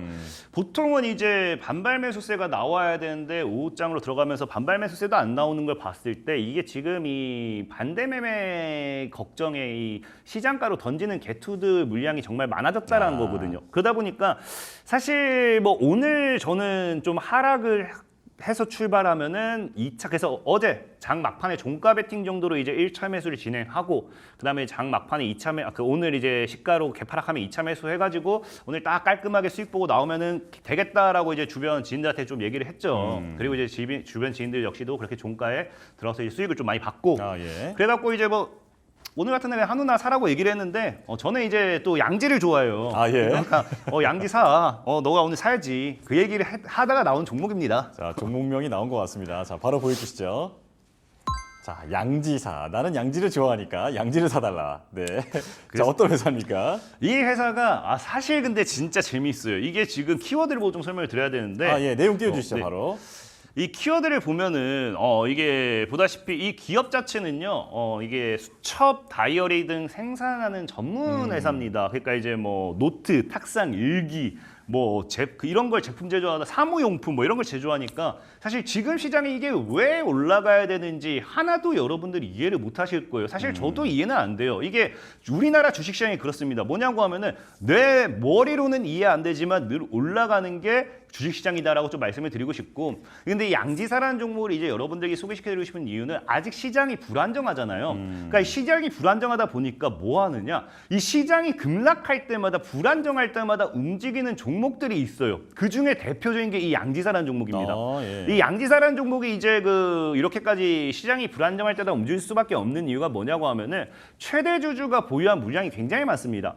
그 말은 뭐 어쨌든 사실 저는 이 양지사라는 기업 자체를 뭐 비난하는 건 아니지만 솔직히 지금 시장에 있어서 뭐 노트, 사무용품 파는 이 기업이 과연 얼마나 올라갈 수 있을까에 대한 의문성은 있어요. 예. 근데 어쨌든 뭐 이 대주주라는 거는 이 회사의 미래 가치를 보니까 지분을 많이 좀 들고 있지 않나라고 좀 생각을 해볼 수 있고 어찌됐든지 이 대주주 지분이 많다라는 거는 시장이 하락을 하든지 상승을 하든지 팔 사람이 없다는 거예요. 대주주가 뭐 시장 하락한다 해서 아이고 갑자기 손절 칠 수는 없으니까. 예. 그렇기 때문에 이 대주주 물량이 많은 종목들이 사실상에 시장이 불안정할 때 팔 사람도 없고 살 사람도 없어서 오히려 이런 종목들이 급등이 많이 나와요. 그러다 보니까 개인들은 좀 이제 시장이 불안정하면 좀 이제 매매를 안 하고 좀 쉬면 좋을 건데 어제도 봐봐요. 어제도 개인만 샀습니다. 개인만. 이 개인들은 어쨌든 시장이 불안정할 때 그래도 수익을 보고 싶다는 생각에 계속 매수를 하거든요. 네네. 그러니까 오히려 이런 이 대주주 지분이 높은 종목들이 이런 이 개인들의 꼬시기 좀 쉽기 때문에 아무래도 이 하락장에서 오히려 이 증시가 안 좋을 때일수록 이렇게 반등하는 경향이 좀 크다라고 좀 말씀드리고 싶고 이거 어제 차트도 보면은 어제는 안 빠졌더라고요. 어제 같은 날에도. 그러니까 어제 같은 날도 오히려 상승을 했어요. 그러니까요. 예. 그러니까 이게 개인들이 꼬시는 것도 맞고 심지어 이 기업 같은 경우 과거 코로나 뭐 이런 거 터졌을 때도 혼자 날아다녔던 종목이에요. 그렇군요. 그래서 이 정말로 이 하락장. 사실 진짜 이 종목에 대한 이슈가 뭐가 있을까요라고 한다고 하면은 뭐 남북개혁 관련주도 사실 뭐 그렇게 강한 모멘텀도 아니고 이 수첩을 만드는 회사를 지금 여러분들에게 소개를 시켜드려야 될 이유가 하나도 없지만 역사적으로 그랬어요. 저는 진짜 제가 아니라고 생각할 수도 있겠지만 역사가 보면은 하락장마다 움직였던 게 양지사라는 종목이기 때문에 오히려 여러분들이 인버스를 해칭 종목으로서 가지고 갈 게 아니라 이런 양지사 같은 그러니까 하락장이 올 때마다 움직이는 종목을 좀 가지고 계시는 것도 나쁘지 않다라고 또 생각을 해보고 있고요. 그리고 뭐 제일 중요한 거는 뭐 그나마 이제 이 기업의 모멘텀이 진짜 아무것도 없을까요 했을 때 그래도 있어요라고 할 수 있다고 하면 남북개혁 관련주로 주목이 됩니다. 근데 이것도 웃긴 게 이제 보통의 기업들은 남북개혁주로 관련 엮인다고 하면은 우리가 뭐 우리 철도 인프라 관련돼 있는 투자라든지 뭐 심지어 옛날에는 뭐 그 북한 사람들은 차도 못 타고 자전거만 탄다 해가지고 자전거 회사들도 차라리 이 주가 급등하고 그랬던 이력이 있었던 것처럼 북한에 뭐 지원을 해준다든지 그런 지원을 해줬을 때 할 수 있는 뭐 기업은 아니에요. 사실 뭐 굳이 하라고 하면 하겠죠. 뭐 북한 사람들이 교육열이 좀 안 좋을 수도 있으니까 수첩을 지원해라 뭐 할 수도 있긴 하겠지만 사실 이건 아니라 생각하고 있고 이 양지사라는 기업이 남북경협 관련되어 있는 반사익 수혜주로 엮일 수 있는 게 뭐냐고 하면은 이 개성공단의 이제 토지 이용권을 보유하고 있습니다. 그러다 보니까 지금 이 우리가 남북 관계가 또 좋아지게 된다고 하면 개성공단을 관련해 가지고 그런 부분이 또 생기겠죠. 그러면 이제 이 개성공단 관련해서 이 남북 사업 이런 이 경업 관련된 사업이 진행될 경우 관련 부분에 있어서 또 관련 사업에 있어서 반사이익을 받을 수 있다라는 이야기가 나오고 있어요. 근데 사실 요즘 다시 또 말이 많아요. 이 해리스 부통령이 뭐 트럼프 전 대통령 지지율을 뛰어넘었다 뭐 이야기도 있긴 한데 사실 뭐 까놓고 이게 결과가 나올 때까지는 모릅니다. 뚜껑 열어봐야 아는 거기 많이 때문에. 남았어요. 이거는 사실 모르는 부분이고 만약에 여러분들이 트럼프 전 대통령에 대한 이 뭐 그런 걸 정말 믿는다라고 하면은 오히려 저해되겠지만 트럼프 전 대통령의 이 수혜주는 남북개혁이다 분명히 말씀을 드렸죠. 그렇기 때문에 남북개혁 관련되어 있는 종목들 오히려 진짜 이런 미 대선 관련되어 있는 반사이익으로도 좀 한번 엮어볼 수 있지 않나라고 좀 생각을 해보고 있고요. 그리고 마지막으로는 이제 이 뭐 비슷해요. 기술적으로 뭐 반등 구간이다, 기술적 저가 구간이다라고 봤을 때 이 종목의 차트를 보면서 좀 설명을 드린다라고 하면은 이 양지사라는 종목이 진짜 과거에도 보면은 늘 그랬어요. 늘 뭐 브렉시트네 뭐네 해도 혼자 날아갔던 종목이고요. 계속 이 종목은 뭐 거의 나 홀로 쑥쑥쑥 움직였던. 그래서 뭐 과거에도 뭐 이 당시에도 뭐 살짝 위로 혼자 이때는 뭐 사실 상승폭이 적었다 하더라도 움직인 거거든요. 이때도 갑자기 2021년도, 22년도 우리 시장 분위기 참 안 좋았어요. 혼자 또 나 홀로 갔던 그런 종목인데 지금 보시면 아시겠지만 이런 양지사라는 종목이 어찌됐든지 지금 이제 과거 기술적인 반등 구간대에 와 있다라는 거죠. 특히나 이런 이 반등 구간대에서 제가 예전부터 얘기했던 게 이런 삼각수렴. 이제 우리가 이 삼각수렴이라는 거는 어쨌든 이 삼각형이 완성이 되고 이 구간대 돌파가 나온다면 제가 예전부터 얘기했던 뭐 사실 100%는 없습니다. 이때부터는 이제 확률 반반이에요. 상방으로 가던가 하방으로 가던가 이 시그널이 전환점이 되기 때문에 양지사라는 종목이 지금 어쨌든지 상방으로 가든 하방으로 가든 나와줘야 되는데 지금 분위기상은 뭐다? 상방에 대한 상승 탄력을 잡아가고 있다는 겁니다. 그래서 상승에 대한 기대를 해볼 수 있고 특히나 지금 뭐 보면은 모든 이평대를 돌파하기 시작했죠. 점진적으로 이평대를 뚫고 안착한 종목들은 또 추가적인 주가 상승의 패턴이 되기 때문에 이런 부분에 있어서도 여러분들이 좀 집중해보면 좋지 않나라고 좀 설명을 드리고 싶어요. 그래서 현재에서 이 양지사라는 종목 같은 경우는 이게 원래 아까 주가가 밑에서 돌길래 제가 좀 아래로 해봤는데 수정할게요. 그냥 11,000원, 11,000원 아래서 그냥 이 11,000원이 뭐 지켜주는 구간이니까 11,000원 아래서 그냥 여러분들 사시면 될 것 같아요. 사시면 될 것 같고 뭐 워낙에 저점이니까 굳이 리스크 있는 자리도 아니다 생각하고 있고. 그러니까 원래 저희한테 주셨던 매수가는 한 1,600원 정도였는데 그쵸. 조금 올린다는 말씀이시죠? 장중에가 이 1,400원대에 놀고 있길래 이게 뭐 오늘 올라가겠어 하고 오늘 시장이 좋았잖아요. 또 아까 일단 시장이 안 좋을 때 움직이니까 그래서 1,600원으로 좀 이제 제시를 해드렸는데 움직이니까 이제 11,000원 정도로 보면 좋을 것 같고요. 지금 이제 목표가는 사실 이 종목이 이 삼각수렴대 돌파하면은 보통 전에 있던 고점까지 가준다는 과정하에 3만 원 정도까지 노려볼 수 있다 생각을 해요. 3만 원 정도 노려보시면 좋을 것 같고요. 솔직히 또 양지사 이런 종목이 매매하는 데서 좋은 게 뭐냐고 하면은 손절 가격도 굉장히 짧게 대응할 수 있어요. 지금 손절 가격 그냥 딱 보면 9,000원. 이 9,000원대 무너진다. 그냥 보내주면 됩니다. 이거 빠지는데 어떡할 거야. 그냥 보내주세요. 그렇게 늘 말하지만 목표 구간은 크고 손절 구간은 짧고 이런 게 주식이지 50% 수익 보려고 20% 수익 보려고 마이너스 80% 손절 리스크를 안고 가면 주식이 아니다라고 말씀드리면서 오늘 양지사라는 종목까지 소개 마무리하도록 하겠습니다. 네. 자, 좀 말씀을 이제 항상 강태공 전문가에게 얘기를 듣다 보면은 이제 궁금한 게 하나 있는데 항상 손절가나 매수까지 다 말씀을 해주시잖아요. 만약에 손절가를 터치하지도 않고 목표가를 터치하지도 않은 상태에서 시간만 이렇게 좀 길게 가는 것도 있을 수 있지 않습니까? 이런 경우에 어떻게 대응하시나요? 그래서 제가 시청자분들한테 늘 말씀드린 게 그거예요. 저는 사실은 그래요. 저는 어차피 늘 단타계좌, 장타계좌 따로 있기 때문에 저는 진짜 2배 수익이 나와도 제 목표가가 5배다. 전 절대 안 팔아요. 전 절대 안 파는데 시청자 여러분들은 저처럼 자금이 있는 분들이 아닐 거예요. 진짜 100만 원, 200만 원, 1000만 원 하는데 무슨 장타계좌, 단타계좌 그렇기 때문에 사셔서 목표가를 가져가도 좋은데 문제는 뭐냐? 우리가 자녀분들 다 서울대 보내고 싶다 해서 서울대 갈 수 있는 게 아니라 서울대 목표일 뿐이에요. 그러니까 이제 목표라는 거는 시장 분위기에 따라서 언제든 변동될 수 있기 때문에 익절가라고 하죠. 만약에 10% 수익 구간이다. 근데 내가 목표가가 50%다. 그러면은 5% 수익에서는 수익 실현을 해야지. 이런 익절가를 잡고 가시면서 빠질 때 내가 최소한 수익 실현하는 구간대를 설정하시면 된다라고 좀 말씀을 드리겠습니다. 네, 자 마지막 말씀까지 잘 들어봤습니다. 수익 실현에 대해서도 너무 또 이제 과욕을 부리지 말고 이제 적당히 필요할 때 빠져나올 수 있으면 빠져나오는 전략도 이제 생각을 해두는 게 좋을 것 같습니다. 자, 강태공 전문가와 함께했습니다. 고맙습니다. 감사합니다.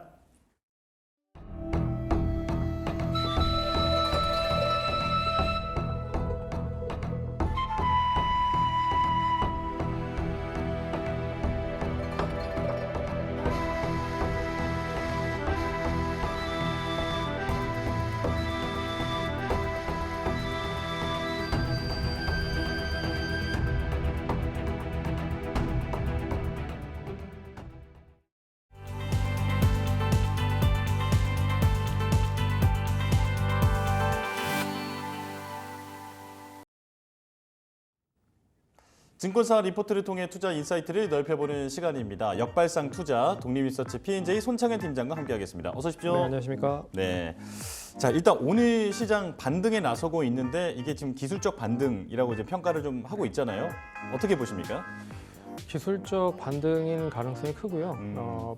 제가 봤을 때는 이제 선물과 옵션 관련돼서 외국인들의 좀 장난이 계속되고 있는 게 아닌가라는 생각이 듭니다. 예. 어제도 풋옵션 매도가 외국인 쪽에서 엄청나게 좀 많이 나왔고요. 근데 오늘도 풋옵션 매도가 외국인 쪽에서 엄청 많이 나오고 있다. 그러니까 풋옵션을 매수라면 결국엔 이제 시장을 상방으로 보고 있다라는 뜻으로 해석을 하시면 될 것 같고요. 풋옵션 매도라고 하는 건 시장을 이제 상승한다라는 전제 조건으로 보고 있는 거기 때문에 외국인들이 계속 풋옵션을 매도하고 있다라는 것 자체는 시장을 상방 쪽으로 보고 있는데 결국에 선물 쪽으로 장 초반에 1조 이상 매수를 하면서 동반적으로 매수를 시켜놓은 상황이고 이 흐름이 그대로 좀 전개되는 모습들이 나타났지만 선물이 또 장 막판으로 갈수록 매도로 좀 전개되고 있다는 거죠. 그래서 종목에 대한 차별화는 이어지고 있지만 시장은 상방 쪽으로 보고 있는 그런 흐름이다. 그렇게 좀 보시면 좋을 것 같습니다. 예, 왼손과 오른손이 뭔가 좀 제 한 몸인데 약간 다르게 움직이고 있는 듯한 외국인의 어떤 그 움직임에 대해서 조금 해석이 필요한 그런 장세가 아닌가 생각이 듭니다. 자, 그럼 첫 번째 리포트 바로 열어보겠습니다. 한국금융지주인데요. NH투자증권의 리포트 목표가는 9만 원으로 유지 의견이 나왔습니다. 저평가 밸류에이션 주목. 증권주 탑픽이고 2분기 기점으로 PF 우려가 완화됐다. 그리고 투자자산 익스포저 소폭 감소, 정부의 직간접적 지원, 충당금 비율이 낮아지고 있다. 이렇게 말씀을 해주셨습니다. 자, 제가 몇 가지 종목만 봐서 그런지 모르겠는데 어제에 비해서 오늘 금융주 반등이 생각보다 강할 것 같지는 않거든요. 그 이유는 네. 아시다시피 어제도 얘기해드렸지만 어제는 낙폭이 이제 바닥권에서 하락이 컸었던 종목들이 더 많이 하락을 했거든요. 예. 반면에 이제 오늘은 반등을 하는 데 있어서 많이 떨어진 종목들이 반등이 크다라고 생각을 하시면 됩니다. 그래서 네네. 이제 금융주는 그동안에 많이 강세 흐름을 보여서 전반적으로 시장이 반등에도 불구하고 그렇게 크게 반등을 하지 못하고 있는 상황이지만 뭐 2차 전지나 낙폭이 컸었던 종목들을 보시면 오늘 상당히 좀 많은 시세를 좀 보여주고 있는 그러게요. 상황입니다. 네네. 그런 걸로 좀 판단하시면 될 것 같고요. 예. 최근에 이제 증권주들에 대한 흐름들이 전반적으로 이제 차별화가 되는 모습이다라고 말씀드릴 수 있을 것 같아요. 근데 결국에 증권주들의 가장 큰 모멘텀은 이제 매매를 많이 하는 브로커리지에 대한 수익성이 높아져야 된다고 보고 있습니다. 그래서 시장이 좋든 안 좋든 어차피 미국이나 우리나라에서 계속 매매가 많이 활발하게 진행이 되면 거기에 대한 수익성, 안전적인 보장이 이루어질 가능성이 높다라고 보고 있어서 그렇게 나쁜 건 아니다라고 말씀드릴 수 있을 것 같고요. 반면에 이제 그 국내 쪽에 대한 부분, 이제 금융주 쪽에 대한 부분들을 보면 이제 금리가 인하를 한다라고 하는 전제 조건에 이제 은행 쪽에 대한 부분과 이제 보험 쪽에 대한 부분이 수익성이 좀 낮아질 가능성이 높습니다. 예. 왜냐하면 이제 그 금리, 뭐 예대차 마진이라고 하죠. 예금과 대출에 대한 이자 마진이 줄어들면 당연히 이제 그 은행도 마찬가지고 보험도 마찬가지고 이 수익성적인 부분이 낮아질 수 있을 가능성이 크지만 그래도 증권주들은 이제 고른 분포, 뭐 IB도 있고 그리고 여러 가지 상품을 판매를 하면서 수익을 내고 있는 상황이기도 하기 때문에 그런 부분에서는 조금 더 여유 있다라고 말씀드릴 수 있을 것 같아서 금융주 쪽에 하나를 좀 관심 있게 보자라고 하면 굳이 따지면 은행, 증권, 보험 중에 증권을 좀 가장 우선적으로 보셔야 될 그런 필요성이 있지 않을까 그렇게 보고 있습니다. 예, 금융주 중에서는 증권주를 또 말씀해 주셨는데 근데 이런 질문도 가능할 것 같아요. 최근에 우리 시장이 특히 코스닥이 이제 시간이 갈수록 거래 대금이 말라가고 있다 이런 얘기가 있는데 그렇다면 이제 하락장이든 상승장이든 거래가 많이 이루어져야 이런 회사들이 돈을 버는 거잖아요. 그럼 지금 이런 흐름에서도 추천을 할 수 있을까요? 제가 봤을 때는 이게 그 단기적으로 이게 완전하게 시장이 약세로 전환되면 문제가 크다라고 좀 보고 있는데 이게 단기간에 어느 정도 이제 해프닝으로 이어질 가능성이 높다라고 보면 이게 거래는 조금 더 활발하게 진행이 될 수 있다라고 좀 보고 있습니다. 그리고 미국 시장도 단기적으로 많이 하락을 했긴 했지만 그동안에 좀 매수를 못하는 종목들이 많이 저점으로 떨어져 있는 상황이라 그렇다라고 하면 예전보다는 더 가격이 많이 낮춰졌다. 그런 부분에서 매매를 좀 더 활발하게 좀 진행을 하는 투자자들이 많아지는 게 아닌가라는 생각이 들어서 이게 그러니까 중장기적인 부분에 있어서는 좀 악재 요인으로 작용을 할 수가 있겠죠, 분명히. 근데 단기적으로 어느 정도 마무리가 된다고 하면 좀 긍정적으로 보셔야 되는 신호가 아닌가 그렇게 생각을 해볼 수도 있을 것 같습니다. 예, 너무 사고 싶어도 이제 비싸서 못 샀던 그런 종목들이 사실상 어떤 세일에 들어간 상황이기 때문에 이런 부분에 있어서는 거래 대금이 늘 수도 있다. 좀 말씀을 해주셨습니다. 자, 그렇다면 리포트 이제 좀 더 자세히 살펴볼까요? 예, NH투자증권에서 이제 리포트를 제시를 했고요. 9만 원 매수 유지를 했습니다. 그래서 저평가된 밸류에이션에 주목하고 이제 증권업의 탑픽을 유지를 한다라고 발표를 했어요. 그래서 제목은 보시면 아시겠지만 2분기에도 강한 이익 체력을 증명을 했다. 그래서 2분기 실적을 보시면 2분기 지배순이익으로 보면 2,800억 순이익 기록을 했고요. 컨센 상회를 했다. 라고 볼 수가 있습니다. 그리고 예상대로 1,000억 원 미만의 이제 충당금을 적립을 했다라는 게 부재고요. PF 관련된 부분을 보시면 이제 2분기를 저점으로 해서 PF가 어느 정도 좀 완화가 됐다라고 하는 부분입니다. 그래서 충당금으로 보시면 이제 증권 쪽이 100억 미만이고요. 그리고 저축은행이 600억, 그리고 캐피탈 쪽에 300억 인식을 하면서 1,000억 밑으로 인식을 했다. 그래서 금융당국에 어느 정도 직간접적인 영향이 좀 이어지고 있는 상황이다라고 말씀드릴 수 있을 것 같고 사업성 평가에 이어서 하반기에 이제 증권과 저축은행 쪽에 추가 충당금이 좀 이어질 가능성도 높지만 그렇게 크게 이어질 수는 있지 않을 거라고 보고 있어서 실적에 대한 부담은 큰 수준은 아니다라고 볼 수가 있고요. 그리고 이제 투자자산 익스포저 같은 경우에는 이 국내 쪽 4조 4천억 정도 수준으로 그렇게 크게 줄지는 않았고 소폭 감소한 수준이다. 그리고 해외 쪽에도 큰 변동이 없는 상황이다. 그렇게 평가를 했고요. 그리고 IB 쪽의 수수료 손익도 증가가 됐다라고 합니다. 그래서 그 PF 관련돼서 이 수준의 부동산 쪽의 수익성이 좀 호조가 돼서 긍정적인 효과를 보고 있다. 그래서 정부의 앞에서도 얘기해드렸지만 직간접적인 충당금에 대한 그런 배제 그리고 비율이 낮아지는 가운데서 동사가 좀 수익을 좀 보고 있다라고 말씀드릴 수 있을 것 같고요. 증권사들은 종목마다 좀 틀린 그런 관심을 가질 가능성이 높지만 그래도 이제 이제 대형주 입장에서는 좀 실적 대비해 봤을 때 엄청나게 가격적인 매력이 높은 그 종목들이 많기 때문에 뭐 관심 있게 보셔야 될 필요성이 있다라고 리포트를 제시한 그런 부분이라고 보시면 될 것 같습니다. 예. 자, 그럼 이제 리포트 바깥의 이야기도 바로 들어볼 텐데 그 카카오뱅크 지분 얘기도 있더라고요.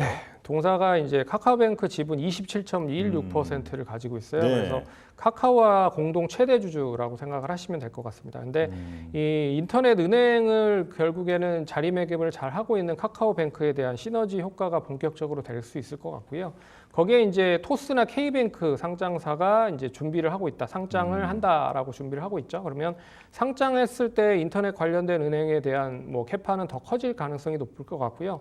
일반적으로 이제 고정비가 적은 게 특징적인 부분입니다. 그래서 웬만한 은행들은 이제 지점 영업이라고 해서 비용적인 부분이 들어가는 부분이지만 인터넷 은행 자체는 이제 비대면으로 이어지고 있는 상황이라 그런 부분에서 좀 더 제한이 낮고요. 그리고 수수료가 좀 낮죠. 그런 부분도 좀 긍정적이고 그리고 금리가 다른 증권사보다 높다. 그래서 비용적인 측면이 낮은 대신에 금리가 높다라는 거는 좀 긍정적으로 볼 수가 있을 것 같습니다. 근데 하나 좀 경계해야 될 부분은 뭐냐면 23년에 부동산 PF 우려 관련돼서 동사에 대한 이 총 잔액 잔고가 증권사 쪽에서는 가장 높은 수준에 속한다라고 하는 게 좀 단점으로 해석을 할 수가 있을 것 같아요. 그래서 작년 부동산 PF 잔고가 총 4조 6천억 정도 수준입니다. 그래서 한국투자증권이 이제 2조 6천억이고요. 동사의 100% 자회사기 때문에 이 뭐 한국투자증권에 대한 뭐 2조 6천억 관련된 부분은 확인을 해보셔야 될 것 같고요. 그리고 한국투자저축은행이 1조, 그리고 한국투자캐피탈이 1조 이렇게 해서 4조 6천억을 가지고 있다. 그래서 참고로 작년에 동사가 이제 한국투자증권 기준으로 해서 4천억 정도 유상증자를 했습니다. 그런 것도 어떻게 보면 PF에 대한 우려가 조금 더 확산이 되면 동사 쪽으로도 리스크로 작용이 될 가능성이 높기 때문에 그런 것도 잘 확인을 좀 해보셔야 될 것 같다. 그리고 주가가 단기적으로 다른 종목들보다 더 아웃퍼폼하지 못하고 있는 상황이 결국엔 이런 리스크가 잡고 있는 상황이다라고 말씀을 드릴 수 있을 것 같습니다. 예. 자, 리포트 바깥에서도 충분히 투자 모멘텀이 될 수 있는 내용 그리고 경계해야 할 내용이 이제 분명한 것 같은데요. 자, 이제 목표가 여쭤보겠습니다. 자, 지금 보면 한 66,800원 정도에서 거래가 되고 있는데 목표가는 9만 원이거든요. 근데 이제 어제 빠진 것에 비하면 오늘도 이제 반등이 잘 나오지는 않고 있는 상황입니다. 자, 이제 가격 어떻게 보시나요? 그러니까 어제가 기준으로 PER이 3.7배입니다. 어제 기준으로요? 어제 기준으로. 네. 그러면 엄청나게 가격적인 매력은 높고요. 그리고 9만 원 제시한다라고 하는데 9만 원을 제시한 가격도 PER이 5.34배 정도 수준밖에 되지 않기 때문에 가격 매력은 상당히 높다. 근데 네.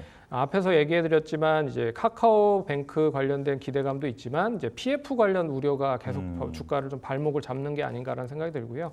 그게 원활하게 잘 해소가 된다라고 하면 크게 무리는 없을 것 같고 이 기술적인 부분으로 보면 거의 이제 박스권 흐름으로 움직이고 있어서 1차적인 박스권 상단 부분이 7만 5천 원 정도 수준입니다. 그래서 거의 뭐 6만 원대에서 7만 원 정도로 계속 움직이고 있었던 흐름들을 보시면 1차적인 목표가는 7만 4천 원에서 7만 5천 원 정도로 보시면서 대응하면 좋을 것 같고요. 길게 봤을 때는 지금 이제 7만 원대를 잘 안착을 하면 결국에는 이제 8만 원, 9만 원까지도 상승을 할 수 있다라고 보고 있어서 지금 가격이 그렇게 낮은 가격은 아니고 적정한 수준의 가격이다. 이제 기술적으로 봤을 때 그렇지만 펀더멘탈적으로 봤을 때는 가격 매력이 상당히 높다. 그렇게 보시면 좋을 것 같습니다. 네, 자 PF 리스크를 확인하면서 접근할 필요가 있다. 7만 원대 안착을 하는지를 먼저 지켜보고 그다음에 신규로 들어가는지를 한번 결정을 해보는 게 좋을 것 같습니다. 자, 이제 두 번째 리포트 열어볼 텐데요. 더존 비즈원입니다. 유진투자증권의 목표가는 7만 3천 원으로 하향 조정이 됐습니다. 2분기 실적이 시장 기대치에 부합한다. 그리고 전자신문사 인수, 이게 매출 확대로 연결되고 신제품 출시 효과로 수익성 개선, ERP 부문 안정적 현금 창출 지속 이렇게 설명을 해주셨습니다. ERP 그러니까 이게 회사에서 보면은 이제 사내 통합 시스템이잖아요. 네, 그렇죠. 네, 이제 그걸 안 쓰는 기업이 없다고 하는데 업황은 어떻습니까?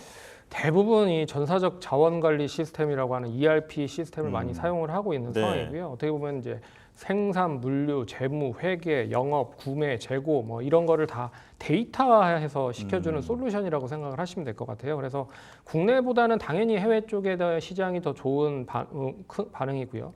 그랜드뷰 리서치라고 하는 회사에서 이제 분석을 한 결과를 보시면 23년 글로벌 ERP 시장이 약 한 65조 시장이라고 말하고 있습니다. 근데 올해는 이 68조 정도 시장이라고 해요. 그래서 매년 한 10% 정도는 증가를 하고 있는 상황이다라고 말씀드릴 수 있을 것 같고요. 해외에서 가장 큰 기업이라고 할 수 있는 부분은 이제 SAP라고 하는 업체라고 보시면 될 것 같고, 여기에 이제 오라클이나 마이크로소프트 같은 업체들이 대표적인 업체다. 그리고 주요 그 수익 모델, 비즈니스 모델은 이제 사스라고 하는 구독료를 기반으로 한 사업을 진행을 하고 있다라고 생각을 하시면 될 것 같습니다. 그래서 월간 구독료 아니면 연간 구독료로 기업한테 이제 받아서 수익을 모델을 쉐어를 하고 있는 상황이기 때문에 좀 안정적인 수익 구조를 가지고 있다라고 보시면 될 것 같고요. 하지만 이제 AI 업체들이 이제 침투 가능성이 상당히 높다라고 볼 수가 있을 것 같아요. 왜 그러냐면 데이터를 기반으로 하고 있기 때문에 결국은 이제 AI 관련된 업체들이 침투를 얼마만큼 빠르게 해서 발전하는지가 관건이다라고 볼 수 있지만, 국내 업체에 상장된 업체는 더존 비전을 포함해서 웹캐시 그리고 영림원 소프트원이 존재하고 있다라고 생각을 하시면 됩니다. 그래서 안정적인 수익 구조를 가지고 있지만 역시 성장성적인 부분이 물음표다라고 볼 수 있을 것 같아서 이 더존 비전도 여러 가지 사업을 통해서 인터넷 사업으로 발돋움을 하기 위한 그런 뭐 발돋움을 하려고 준비를 많이 하고 있는 거로 보고 있어서 좀 관심 있게 보시면 좋지 않을까라고 해서 오늘 제시를 좀 해드리겠다라고 말씀드리겠습니다. 네, 사실 어떤 회사가 성장하면서 한번 채택한 시스템을 바꾸기 쉽지 않기 때문에 지금 이런 ERP를 한번 사용하고 나면은 바꾸질 않다 보니까 안정적인 수익이 기대되지만, 말씀해 주신 대로 AI가 이걸 만약에 대체하기 시작한다 이렇게 되면 큰 위협이 될 수 있다. 지금 이런 상황을 말씀을 해 주셨습니다. 자, 그렇다면 리포트 내용 좀 자세히 볼까요? 예, 유진투자증권에서 73,000원 매수 유지 하향했고요. 네. 1분기, 2분기 실적에 대한 부분이 첫 번째 단락에 있습니다. 그래서 최근 3분기 연속 매출 성장률이 전년 동기 대비했을 때 두 자릿수를 유지를 하고 있는 상황이다. 그래서 매출액은 994억, 영업이익은 204억으로 이 시장 기대치에는 부합을 했다. 보고 있고요. 세부적인 내용을 보시면 이 동사가 이 여러 가지 업체들 이제 가지고 있는 제휴 업체가 10만 개 이상을 가지고 있다라고 생각을 하시면 됩니다. 그래서 기업과 국내 공공기관 다양한 기업들의 동사의 ERP 시스템을 공급을 하고 있다. 그리고 해외에서도 한 10,000개 정도 기업이 이용을 한다고 합니다.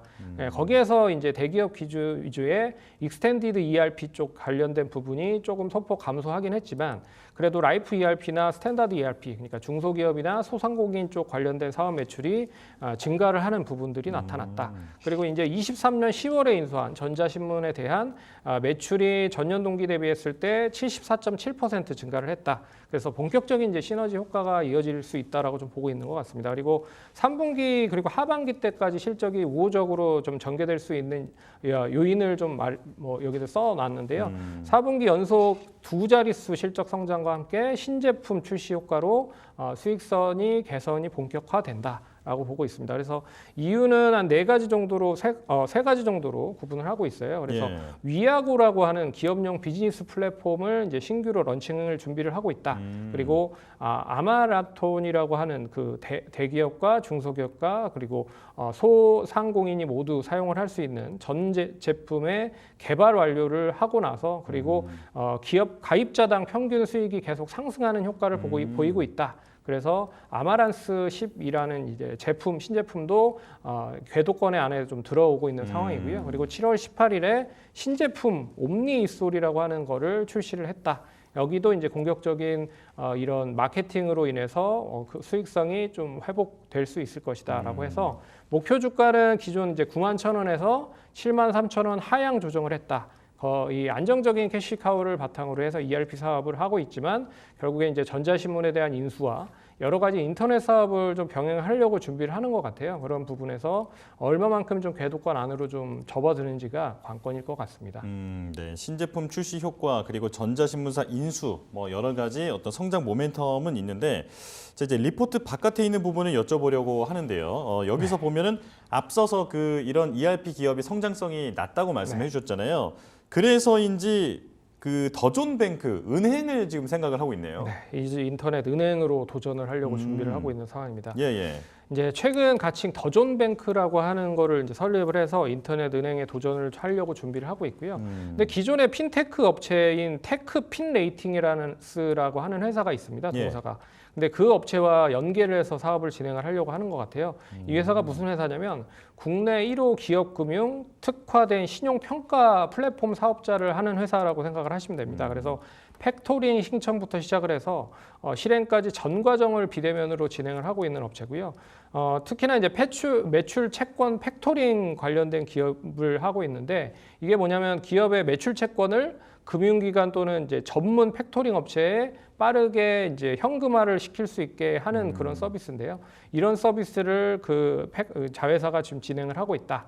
그런 부분도 좀 생각을 해보셔야 될 것 같고, 예. 그리고 이제 2대 주주로 들어와 있는 이제 더존비전의 2대 주주로 들어와 있는 업체가 신한 금융 쪽 관련된 작업입니다. 그래서 신한금융이 이제 더존 뱅크 쪽에 어느 정도 감안해서 투자도 좀 진행을 하려고 준비를 하고 있는 것 같다라고 말씀드릴 수 있을 것 같고요. 앞에서도 얘기해드렸지만 카카오뱅크가 이 그 한국 금융지주와 여러 가지 전략적 제휴로 지분을 상쇄하고 있는 상황이잖아요. 네. 그리고 토스는 하나금융지주와 또 여러 가지 금융 쪽 관련돼서 사업을 진행을 하고 사업을 좀 그리고 지분도 좀 교류하고 있는 상황이기 때문에 더존비전도 어떻게 보면 이제 신한금융이 본격적으로 들어와서 여러 가지 사업을 지금 진행을 하려고 준비를 하고 있다라고 생각을 하시면 될 것 같습니다. 그리고 예, 예. 전자신문 관련돼서도 좀 보셔야 될 것 같은데 전자신문은 이제 동사가 영위하고 있는 기업들 앞에서 얘기해드렸지만 10만 개 이상의 기업과 그리고 국내 공공기관 관련된 해외 쪽에서도 한 10,000개 정도의 이 기업에 대한 부분들 제휴업체들이 존재하고 있다. 이 업체들이 이제 IT 쪽 관련된 업체들도 상당하다는 거죠. 그래서 예. IT 기업들이 이용을 할 수 있는 이 신문 광고나 이런 부분 쪽으로 확대를 하려고 전자신문을 좀 인수를 한 게 아닌가라는 생각이 들고요. 그리고 이제 파트너스사들이 IT 관련된 업체들이 뭐 다양한 뭐 업데이트라든지 그리고 또 이 알림, 홍보 같은 거를 이용을 하기 위해서는 역시 콘텐츠를 만들어야 되는 거잖아요. 그런 것도 전자신문을 이용을 해서 한다. 그래서 결국에는 인터넷 사업에 대한 교두보를 이 전자신문을 매개체로 해서 인터넷 백크까지 좀 진행을 하려고 준비하는 게 아닌가. 그렇게 좀 큰 그림을 그리고 있다라고 보시면 될 것 같습니다. 네, 사내 어떤 그 통신 시스템 그런 소프트웨어 기업에서 이제는 인터넷 은행으로 거듭나려 준비를 하고 있는 더존비전 지금 알아봤습니다. 자, 이제 가격을 여쭤볼 텐데요. 현재는 56,000원 선인데 목표가는 73,000원이 나왔네요. 예, 이게 이제 목표가 대비했을 때 PER이 좀 높습니다. 29배 정도 수준으로 높기 때문에 뭐 가격적인 매력보다는 이제 뭐 수급적인 흐름으로 좀 보셔야 될 것 같아요. 네. 그래서 1차적인 목표가는 65,000원 정도 이상으로 가면 이제 그 앞에서 증권사에서 제시해드렸던 이 73,000원까지는 목표 충분히 가능하다. 그래서 1차적인 기술적인 흐름은 65,000원 보시고요. 2차적은 73,000원을 보시는데 이제 인터넷 은행과 여러 가지 제반적인 부분의 사항이 얼마만큼 빨리 준비가 되느냐. 인터넷 은행이 결국 6개월에서 1년 정도 걸립니다. 예. 그런 거를 감안을 해보면 거기에 대한 그 기업적인 가치를 좀 추가를 했을 때 얼마만큼 빨리 반응을 하는지도 주가에 좀 모멘텀으로 작용하는지도 지켜봐야 될 것 같습니다. 네, 자 1차 기술적인 목표가는 65,000원 말씀을 해주셨는데, 자 이 더존비전 인터넷 은행의 사업이 좀 가시화가 되느냐를 보고 네. 그때 이제 접근을 해봐도 괜찮을 것 같습니다. 자 손창현 팀장과 함께했습니다. 고맙습니다.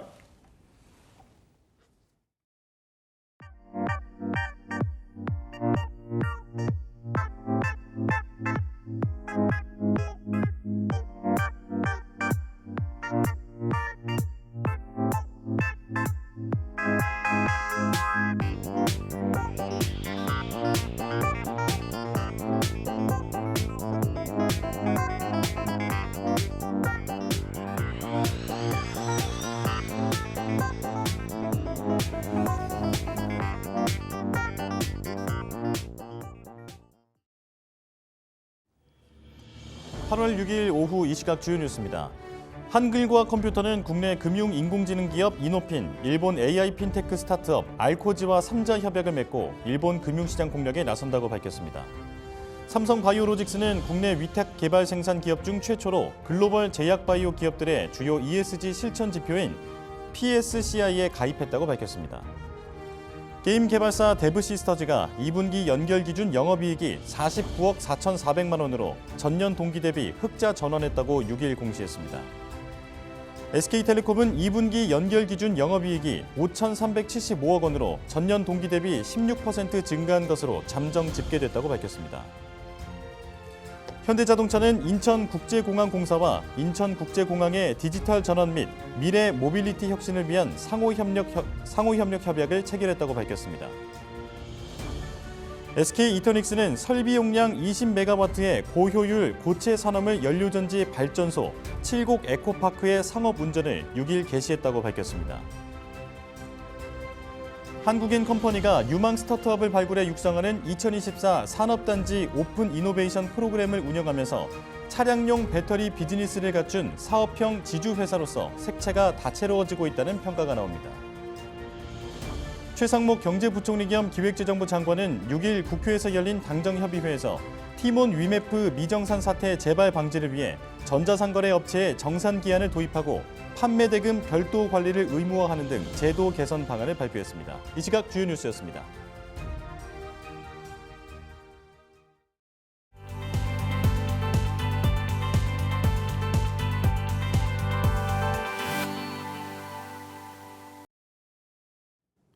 수익률 4대 천왕의 종목을 엿볼 수 있는 시간입니다. 수익사왕 함께 하시죠.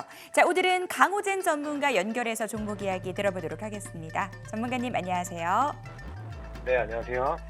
네, 오늘의 종목 바로 공개해 주시죠.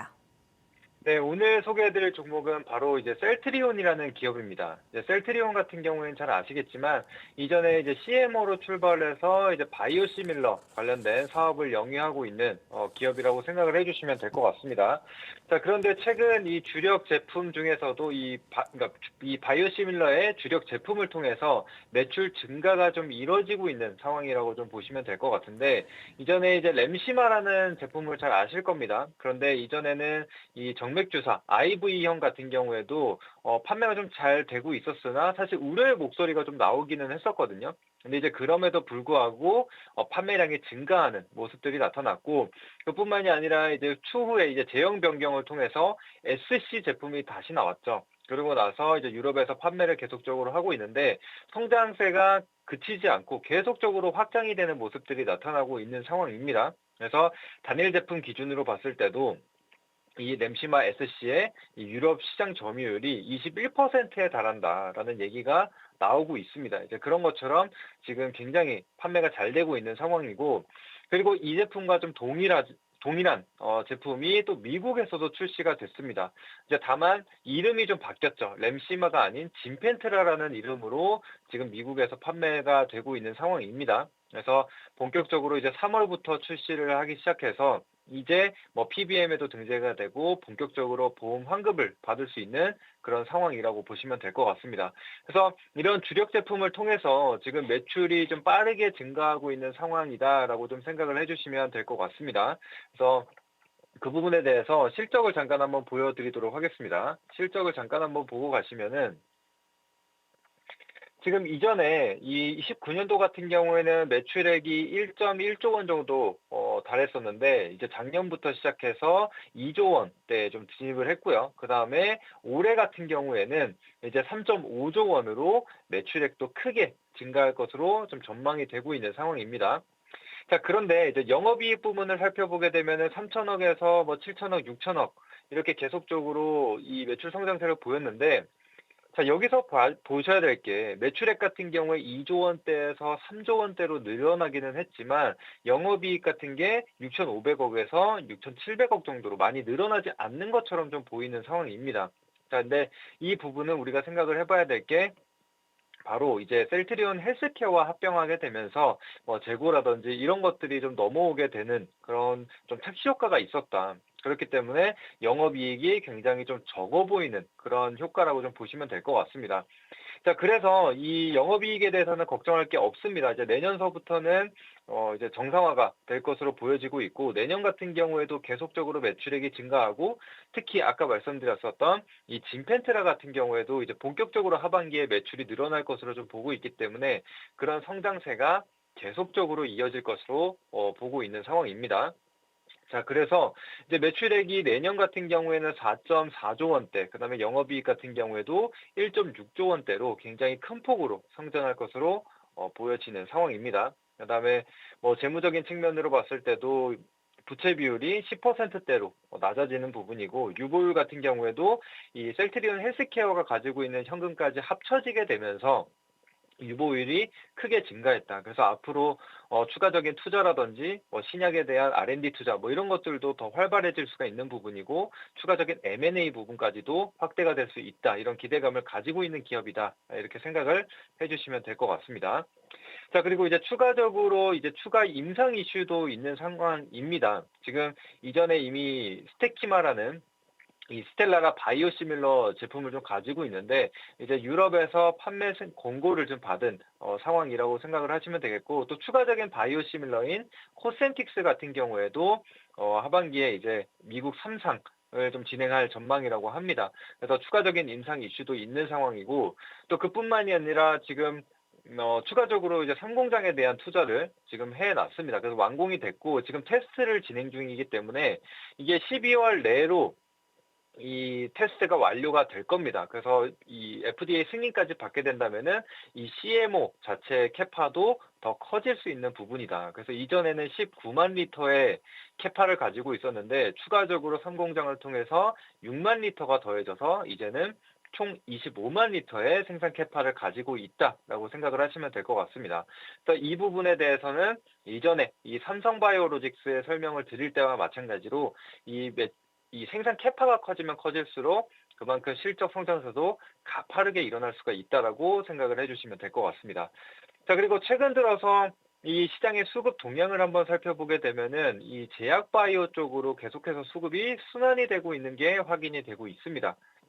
그래서 오늘 같은 경우에도 제약바이오 기업들의 반등이 좀 강하게 나타나고 있는 상황이고, 삼성바이오로직스도 굉장히 좀 견조한 흐름을 보여주고 있는 상황이죠. 그래서 이런 것들로 통해서 같이 순환매를 받아서 같이 갈 수 있다라고 생각이 되고, 수급적인 측면으로 보더라도 최근에는 시장이 안 좋아지게 되면서 매도가 잠깐 나오기는 했으나 그래도 한 달 내내 계속해서 기관이 순매수하는 모습들이 나타나고 있고, 또 외국인도 이전에는 매도를 보이다가 조금씩 이제 순매수를 같이 하고 있는 상황이기 때문에 이런 수급 개선세까지 더해져서 같이 갈 수 있다. 그다음에 이제 또 금리 인하가 많이 다가왔죠.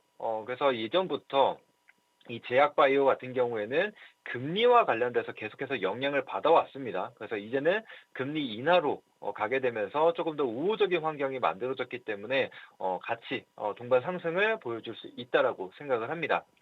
그래서 이것들을 이제 투자 포인트로 삼으시면 되겠고, 추가적으로 차트를 보면서 가격 전략까지도 안내 드려보도록 할게요. 그래서 사실 최근에는 이 박스권 흐름을 돌파하는 모습이 확인이 됐습니다. 그래서 추세를 조금씩 잡아가는 상황이었는데 최근 이 시장 변동성이 굉장히 컸습니다. 특히 지난주 금요일 같은 경우에도 굉장히 큰 하락을 좀 보여주기는 했었는데,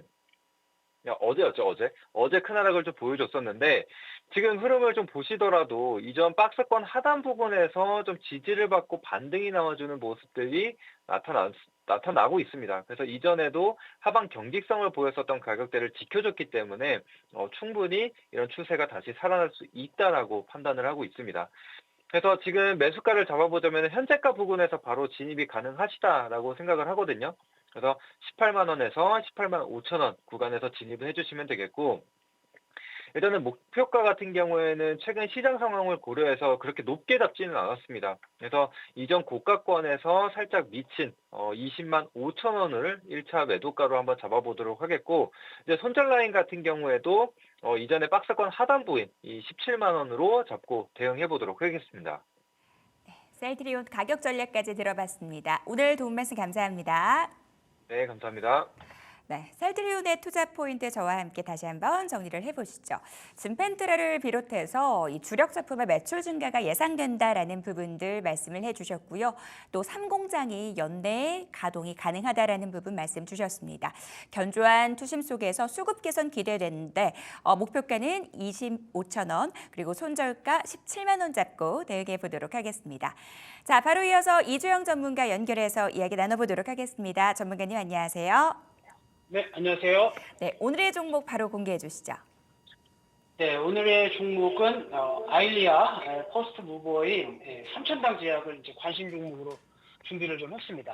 자, 삼천당 제약 같은 경우에는 제가 그 6월 중순쯤에 관심 종목을 좀 제시해드리고 20만 원 목표가에 굉장히 좀 빠르게 도달을 좀 했었던 종목인데요. 전일장 이제 시장 급락과 함께 가격적인 이제 메리트가 있는 구간대까지 내려왔기 때문에 다시 한번 관심 종목으로 제시해 드리는 것이고요. 먼저 이제 시장이 조금 크게 하락했기 때문에 시장 관련해서 좀 말씀을 좀 드리면 일단 9월 금리 인하 가능성 거의 100% 기정사실화된 가운데 경기와 관련돼서 이제 좋지 않은 내용들이 좀 나와 주었기 때문에 연준의 이제 금리 인하가 조금 늦어지지 않았는가에 대한 시장 우려감, 그리고 또 이제 수급적인 측면에서는 이제 NKD 트레이드 청산 문제, 그리고 ETF 관련 이슈들이 좀 나오면서 시장이 급락이 좀 나왔었거든요. 특히 이제 코스닥 관점에서 보신다라고 한다면 거의 개인들의 매도 한 6천억 정도 나오면서 시장이 10% 넘게 하락을 했기 때문에 펀드멘탈적인 측면보다는 수급적인 이슈가 굉장히 좀 강했다라는 관점이고요.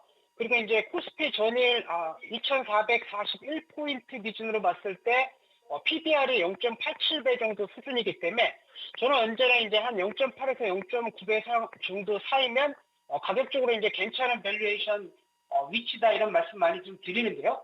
지금 이제 단기적으로 크게 하락하면서 매력적인 구간대까지 내려왔기 때문에 금리 인하 사이클과 맞물려서 고성장할 수 있는 매력적인 섹터 내에 경쟁력 있는 기업들을 지금부터는 계속적으로 좀 모아갈 수 있는 매력적인 구간이다 이런 말씀 좀 드리도록 하겠고요. 일단 이제 삼천당 제약 좀 말씀 좀 드리면요. 일단 세 가지 관점에서 좀 보시면 될 것 같고요. 첫 번째는 이제 아일리아 시밀러인데요. 요거는 이제 2023년도 12조 시장에서 2030년도까지 19.5조 시장으로 고성장을 할 것으로 좀 보고 있고요. 지금 이제 일본, 캐나다, 서유럽 4개국은 이미 계약이 완료가 돼 있고요. 그리고 이제 프랑스와 미국 계약을 좀 앞두고 있는 시점, 그리고 제품 판매도 한국, 캐나다, 일본 같은 경우에는 내년도 1, 4분기, 그리고 이제 유럽은 3, 4분기, 미국이 2, 4분기에 판매가 가능할 것으로 좀 보고 있기 때문에 올 하반기에는 이제 프랑스와 미국 계약이 체결될 가능성이 굉장히 높은 시점. 그리고 이제 주가가 많이 올라왔지만 재료적인 관점에서는 이제 진행되고 있는 상황이다 이렇게 좀 보시면 되고요. 특히 이제 제네릭 정환제 같은 경우에는 올 5월 달에 FDA 승인을 받아서 지금 판매를 개시하고 있고요. 올해 이제 한 영업이익 140억 정도 나오는데 2028년도까지는 980억 정도 예상을 하고 있기 때문에 실적적인 측면에서도 이 아일리아와 제네릭 제면제만 가지고도 내년도부터는 실제로 좀 확인할 수 있을 것이다 이렇게 말씀을 좀 드리겠고요. 특히 이제 최근에 주가가 좀 강하게 움직였던 게 그 비만, 당뇨, 이 경구용 치료제에 관련된 이슈인데요. 특히 이제 삼천당 제약 같은 경우, GLP-1 계열 같은 경우에는 물질 특허가 2020년 6년부터 만료가 되는데 이 제형 특허가 남아 있기 때문에 다른 제약사들 같은 경우에는 이제 2036년도부터는 돼야 판매가 가능한데 이 삼천당 제약 같은 경우에는 제형 특허 회피가 이미 완료되어 있기 때문에 임상 결과만 좋게 나온다라고 한다면 26년도부터 바로 판매가 가능한 상황이고요. 그렇기 때문에 이제 최근에 미국 텀시트 계약 체결했고 일본 텀시트 계약 체결된 상태에서 이 본계약 체결을 앞두고 있는 상황이기 때문에 재료적인 측면에서 그리고 이제 실적적인 측면에서 주가는 많이 올라온 것처럼 보이시겠지만 아직도 나올 수 있는 재료가 그대로 살아있는 종목이다 이렇게 말씀을 좀 드리도록 하면서 자 차트 한번 보도록 하겠습니다. 자 지금 이제 삼천당 제약의 이제 월봉상의 모습인데요.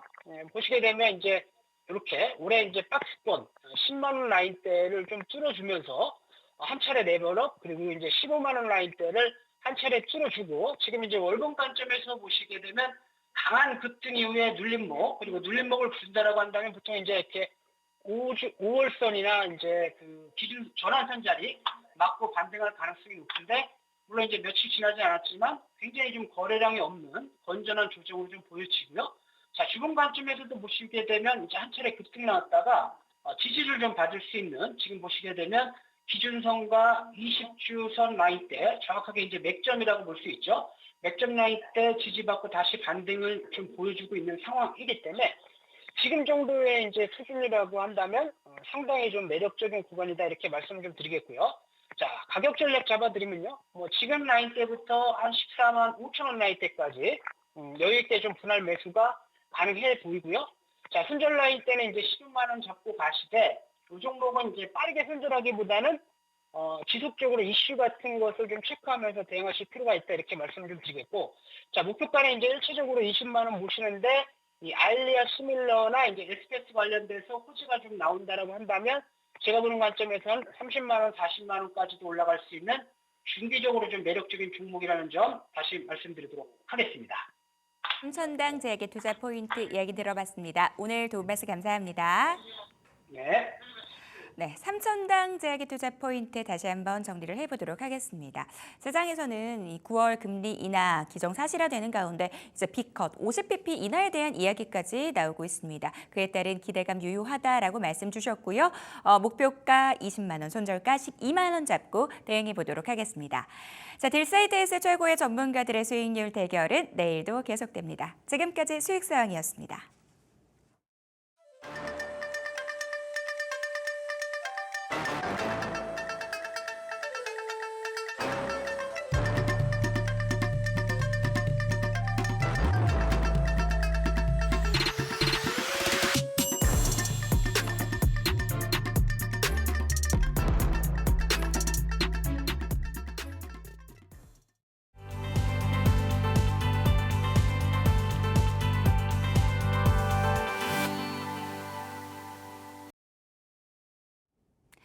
라스트 빅딜 함께 하시죠. 오늘 시장 안에서 특징적이었던 종목들 확인해보고 종가 매수 여부 확인해보는 시간입니다. 네, 오늘은 최진욱 영앤리서치 본부장, 이청원 IM증권 PB와 함께하겠습니다. 어서 오십시오. 어서 오세요. 자, 두 분과 함께 종목 이야기, 시장 이야기 나눠보도록 하겠습니다. 자, 조선주가 오늘 시장 대비해서도 더 탄력적인 반등이 나와주고 있습니다. 슈퍼사이클 이야기, 그와 함께 낙수 효과가 기대되면서 이 기자재단에 대한 관심도 함께 높아지고 있는데요. 성광밴드에 대한 두 분의 의견 들어보도록 하겠습니다. 자, 성광밴드 종가 매수 해도 될까요? 두 분 둘다 모두 동그라미네요. 오를 들어주셨는데요. 최진욱 본부장님 의견 네네. 들어볼게요. 일단 이제 성광밴드 같은 경우 이제 관이용 관이음새를 좀 주로 생산하는 기업이라고 좀 생각을 하시면 됩니다. 그러니까 쉽게 말해서 이제 조선주들 같은 경우가 지금 2, 3년치에 대한 도크 물량들을 전부 다 채운 상황에서 결국 이제 2, 3년 동안의 실적이 좋아질 수 있는 부분들은 기정사실화가 되어 있는 상황이고, 그러면 결국 이제 건조량이라든지 수주력 부분들이 계속 좀 증가를 해주고 있는 상황이다 보니까 반대로 이제 성광밴드 입장에서는 고객사들의 수주가 또 증가해줄 가능성이 높겠죠. 그러면 이제 결국에는 실적에 대한 부분들을 충분하게 효과를 받을 가능성이 굉장히 높다라는 관점으로 좀 말씀을 해드리고, 하반기에도 일단 후판 투입 단가가 일단 좀 인하가 된다고 하게 되면은 좀 그로 인한 또 성장성까지도 부각을 받을 수가 있는 게 성광밴드라고 일단 생각을 하시면 됩니다. 그래서 일단은 뭐 믹스 개선이라든지 뭐 생산성에 대한 재고 부분들이 탄력적으로 좀 이루어지게 된다라고 하게 되면은 오히려 조선기사제 쪽에 대한 실적 턴어라운드는 더욱 좀 가속화가 될 가능성이 좀 높다라는 관점으로 좀 말씀을 해드리고요. 일단 이제 전일 시장에서는 대부분의 업종들이 전부 다 떨어지고 또 많은 급락들이 좀 나왔던 상황이죠. 그로 인해서 오늘 좀 7% 정도 이상의 지금 상승률을 좀 보여주고 있는 상황인데, 지금 수급적인 면을 보게 되면은 매수가보다 지금 매도가 굉장히 좀 많은 상황들이 좀 연출이 되고 있습니다. 그렇기 때문에 오히려 하락에 대한 폭보다는 상승에 대한 유동성을 좀 먹으려는 움직임이 좀 나올 가능성이 좀 높다라는 관점으로 좀 말씀해드리고, 일단 중장기평들이 전부 다 밀집이 되어 있는 상태입니다. 중장기평들이 전부 다 밀집이 되어 있는 상황에서 여전히 또 지지를 받아주고 있는 모습이기 때문에 저는 추가적인 상승이 나올 가능성이 좀 높다라는 관점으로 말씀해드리겠습니다. 네, 자, 성광밴드 추가적인 상승을 기대해 볼 수 있다라고 말씀하시면서 종가 매수 의견을 들려주셨고요. 자, 다음은 자, 최근에 가장 큰 관심을 받았던 종목 중에 하나입니다. 바로 산일전기인데요. 자, 이 종목에 대한 의견 여쭤보겠습니다. 자, 두 분 의견 들어주세요. 자, 이번에도 일치하는군요. 자, 이번엔 이청원 PB님 말씀 들어보겠습니다. 네, 개인적으로 시장에서 상당히 시장만 안 좋은 게 아니었다면 주가는 역시나 더 올라갔을 만한 그런 기업이 아닌가라고 보여지는데 산일전기가 현 시점에서 놓여 있는 경영 환경 자체는 분명히 좋습니다. 네. 단순하게 노후화된 인프라를 계속해서 미국에서 확장해 갈 것이다라고 하는 그것뿐만이 아니라요. 2015년부터 미국 같은 경우에는 인프라에 대한 실질적인 혹은 유의미한 교체는 이루어지지 못했습니다. 주민 불용성이라고 하는 측면 때문이었는데 이게 지금 해소가 되는 그런 국면입니다. 자연스럽게 미국과 유럽 쪽을 기반으로 하고 있는 전선과 벼락기에 대한 수출은 더 늘어날 수밖에 없는 그런 상황으로 보이고 동사가 현재 시점에서 보이고 있는 실적이라고 하는 측면도 너무나 좋습니다. 2021년부터 2023년까지 매출액은 연평균 80% 이상이 증가하는 모습을 보였고 영업이익 같은 경우에는 거의 700%나 늘어납니다. 이 모든 것을 감안해서 좋은 시기에 저는 상장이 되었다고 보여지는데 아쉬운 건 말 그대로 시장이 좋지 않았다는 것. 하지만 시장은 개인적으로 조금은 턴을 할 거라고 보여집니다. 그렇다면 데이터 센터에 대한 확충과 해상 풍력 또 신재생 에너지 여기에 대한 변압기를 시장에 공급하고 있고 사실상 경쟁사가 없습니다. 특수 변압기 부분에서는 우리나라에서 거의 유일한 기업이기 때문에 저는 산일전기는 결국에는 주가가 더 오르지 않을까 그렇게 생각을 하고 있습니다. 산일전기 아직 시세가 죽은 건 아니다라고 생각이 되는 점에서 긍정적으로 접근할 것을 권해드리겠습니다. 예. 독점적인 지위를 펼치고 있기 때문에 시장만 좀 받쳐준다면 이 종목 많이 상승할 수 있다라는 부분들 언급 주셨어요. 산일전기의 포인트 잡아봤습니다. 바로 이어서 반도체 소부장단 안에서 한 종목 보도록 할게요. 반도체 들고 계신 분들 지금 고민이 정말 많으실 것 같아요. 시장에서 여러 가지 이야기들 나오고 있는데 오늘 소부장단 안에서 이오테크닉스 보도록 하겠습니다. 이 종목에 대한 의견 들어볼게요. 엇갈렸네요. 이번에 갈렸는데요. 최진욱 본부장님 의견부터 좀 들어볼게요. 네, 일단 이오테크닉스 하게 되면 레이저 기술을 좀 활용을 하고 있는 전문 기업이라고 좀 생각을 하시면 됩니다. 일단 지금 뭐 상반기 때도 워낙 좀 강했던 부분들, 이제 AI 반도체에 대한 성장성 부분들은 이미 뭐 실적으로도 확인을 했던 부분들이기 때문에 AI 반도체가 이제 점점 성장하게 되면 그만큼 좀 미세화 작업들이 계속 이루어져 나갈 가능성이 높겠죠. 그러면 결국 이제 미세화 작업들이 계속 거쳐지게 되면은 그에 따른 굉장히 필요한 부분들이 결국 레이저 기술입니다. 그러니까 레이저에 대한 수요를 충분히 증가를 시킬 수 있는 좀 그러한 좀 구조적인 수혜를 좀 받고 있다라고 보면 되시고 아직까지 뭐 주력 고객사가 삼성전자로 잡혀 있는 상황이긴 하지만 결국 이제 HBM 쪽에 대한 고성장세가 꾸준하게 나와준다 하게 되면은 기존 고객사들 대비해서도 그렇고 신규 고객사까지도 충분하게 확보를 해줄 가능성이 좀 높다라는 관점으로 좀 말씀을 해드리고요. 또 이제 올해 삼성전자의 좀 P4 라인량에 대한 매출까지도 일단 하반기 때 본격화가 될 가능성이 높기 때문에 오히려 상반기 대비 하반기의 실적이 충분하게 더 좋아질 가능성이 좀 높다라는 관점으로 좀 말씀을 해드립니다. 그래서 지금 어닝 장비까지도 뭐 낸드 적용 가능성까지 고려를 한다고 하게 되면은 실질적으로 지금 실적 성장이라든지 외형 성장 좀 두 마리 토끼를 전부 다 가지고 갈 수 있지 않을까라는 좀 그런 예상을 좀 해볼 수가 있고요. 그래서 이제 그에 따른 이오테크닉스 쪽의 드릴링 매출까지도 충분하게 수혜를 받을 가능성이 좀 높다라는 관점으로 말씀해드립니다. 그래서 지금 이제 수급적인 면을 놓고 보면은 어제 그렇게 시장이 과도하게 좀 낙폭이 나왔는데도 불구하고 외국인들은 60억 이상 매수를 담아낸 상황이거든요. 일단 개인들이 한 80억 정도의 어제 매도 물량을 좀 내보내긴 했는데 어제 같은 경우 메이저들은 전부 다 개인들이 나오는 물량들을 사들였습니다. 전부 다 사들였다라는 부분들에 있어서는 가격적인 메리트 구간들에 지금은 이오테크닉스가 많이 밀렸기 때문에 좀 매력적으로 좀 다가와주지 않았나라고 생각을 하고 있고 오늘 수급만 놓고 봐도 일단 외국인 기관 동시 매수세가 좀 들어와주고 있는 상황이다 보니까 추가적인 좀 상승이 나올 가능성이 높다라는 관점으로 볼 때는 여전히 지금 메이저 수급이 받쳐주고 있기 때문에 충분히 안정적인 저점 높여나갈 가능성이 높다고 보고 있는 상황입니다. 하반기 실적 개선 기대감 언급을 해주셨습니다. 사실 이오테크닉스 같은 경우는 오늘 외국인과 기관의 양매수가 들어오고는 있는데 외국인들이 보니까 SK 하이닉스랑 삼성전자는 또 팔더라고요. 네네. 반도체 전략에 대해서 좀 고민이 필요한 시점인 것 같은데 최진욱 본부장님께서는 어쨌든 이오테크닉스에 대해서는 종가 매수를 의견을 주셨지만 반도체주 전체에 대해서는 좀 어떻게 보세요? 저는 일단 반도체주들의 어제 낙폭도 것도 그렇고 최근에 기간 조정 자체가 좀 과도하다고는 생각은 하고 있거든요. 일단 삼성전자나 SK하이닉스 굉장히 저점 대비했을 때는 많이 올라간 상황이긴 했습니다. 많이 올라가긴 했지만 두 종목들이 계속 좀 주가의 시너지를 끌어왔던 부분들이 결국 HBM에 대한 기대감뿐이었거든요. 근데 이제 결국 그 안에서는 SK하이닉스가 워낙 좀 점유율이 높았던 상황이었고, 그러면 결국 SK하이닉스가 조금 더 그런 부분들이 부각을 받아왔던 부도 사실이고, 근데 다만 SK하이닉스가 어떻게 보면 지금 조금 더 주가에 대한 탄력성이 삼성전자보다 좀 떨어질 수도 있는 부분들이 디램 쪽에 대한 부분들을 많이 못 챙겼다라는 거죠. 그러니까 상반기 때는 HBM 쪽에 대한 부분들을 집중화를 하긴 했지만 반대로 디램 같은 경우는 많은 이득을 좀 챙기지 못했던 부분들 때문에 일단 주가가 어느 정도는 상반기에 대한 제한 리스크적인 부분들은 있겠지만, 오히려 이번 콩쿨에서 이야기했던 부분들이 하반기 때도 디램까지도 같이 챙긴다라는 이야기가 또 나온 상황이었잖아요. 그렇기 때문에 오히려 HBM과 디램 쪽에 대한 적절하게 좀 순환을 통해서 챙겨 나간다 하게 되면은 저는 오히려 충분하게 상승은 나올 가능성이 굉장히 좀 높다고 봅니다. 그러니까 지금의 어떻게 보면 수급적인 부분들이 좀 과도한 매도 물량들이 나왔을 가능성도 높다고 보고 있고, 워낙 네. 저점 대비 많이 올라왔기 때문에 차익을 분명히 보겠죠. 차익 실현을 한 차례 좀 실현을 하고 나서 저는 한 번 더 매수세가 좀 저가에서 들어와줄 가능성이 높다라는 관점이기 때문에 저는 오히려 하반기도 여전히 그 주도 섹터에 대한 변함은 없다고 보고 있는 상황입니다. 하반기 반도체가 여전히 주도주 지위를 획득할 것이다라는 부분들 언급해 주셨어요.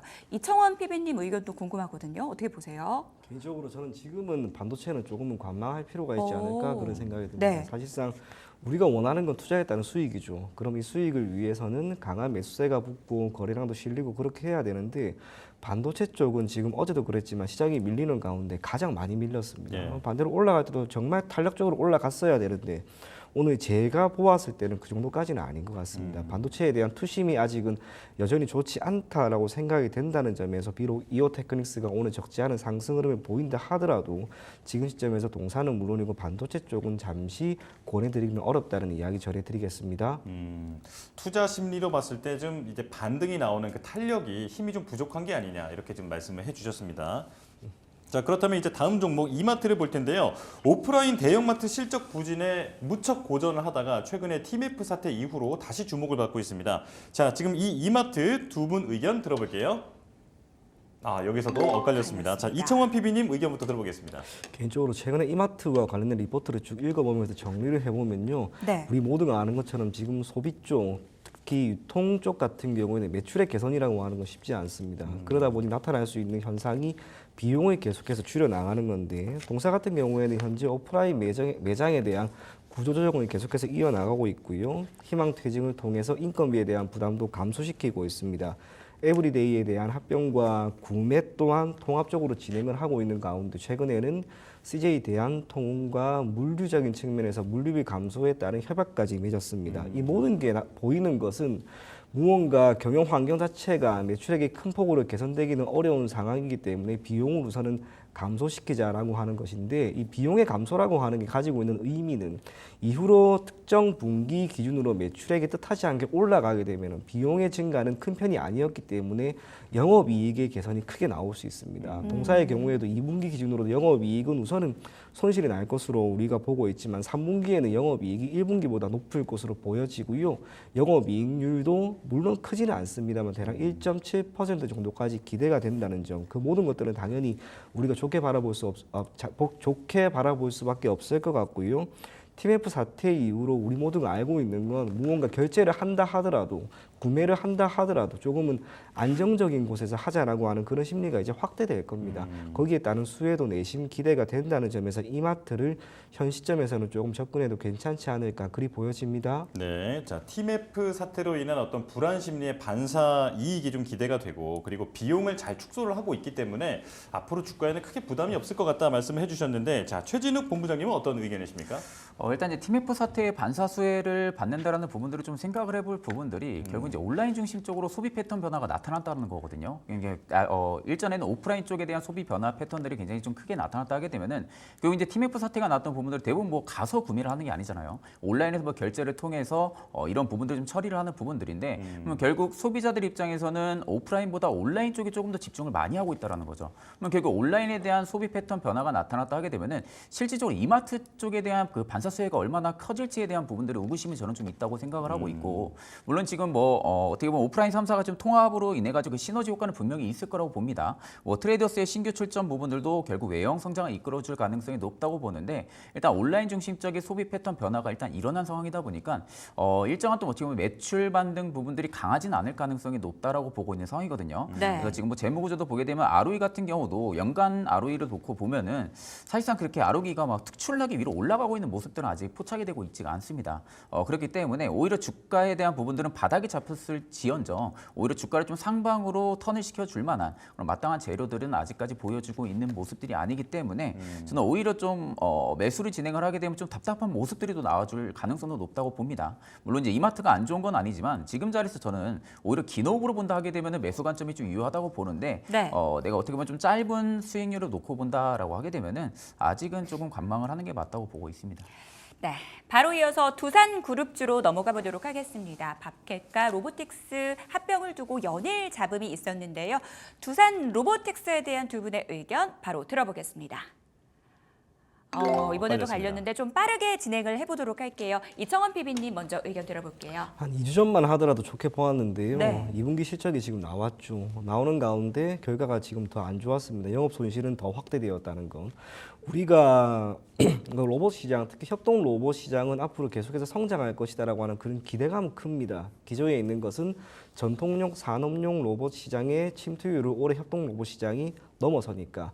그런데 그 모든 것들에 대한 결과를 보여줘야 됩니다. 두산 로보틱스의 마지노선은 3분기입니다. 3분기 때 실적이 나오지 않으면 그 모든 기대감이 소멸될 겁니다. 그런 면에서 두산 로보틱스의 실적이 아쉽다는 점, 그 네. 모든 것들을 토대로 X 의견 드리겠습니다. 네. 바로 이어서 최진욱 본부장님 의견도 좀 들어볼게요. 일단 뭐 로봇주들이 대부분 실적이 잘 나오는 기업들이 없어요. 특히 뭐 레인보우 로보틱스만 좀 실적이 잘 나오고 있는 상황이고 반대로 이제 협동 로봇 쪽에 있는 기업들 대부분이 지금은 실적이 많이 안 나오는 상황입니다. 그럼에도 불구하고 일단 협동 로봇 시장이 커질 거라는 그런 기대감에 대한 매수세로 지금은 단순히 산업에 대한 성장군으로 인해 가지고 가치적으로 좀 잡는 거죠. 그러니까 가치주 성격이 굉장히 좀 강하다라고 보면 되시고 그럼 앞으로 성장에 대한 부분들이 확고하다고 하게 되면은 계속해서 지금 판매 채널도 미국이나 유럽 중심으로 늘어나고 있는 상황이다 보니까 뭐 실적 부분들은 계속 좋아질 가능성이 저는 높다고 봅니다. 그러면 결국 지금 자리가 우리가 바닥일지 아닐지 부분들을 예견을 하기보다는 저는 충분히 기업으로 볼 때는 굉장히 좀 긍정적으로 바라보고 있는 기업 중에 하나입니다. 네. 네, 두산 로보틱스까지 이야기 들어봤습니다. 저희는 마감 지보 듣고 돌아오겠습니다.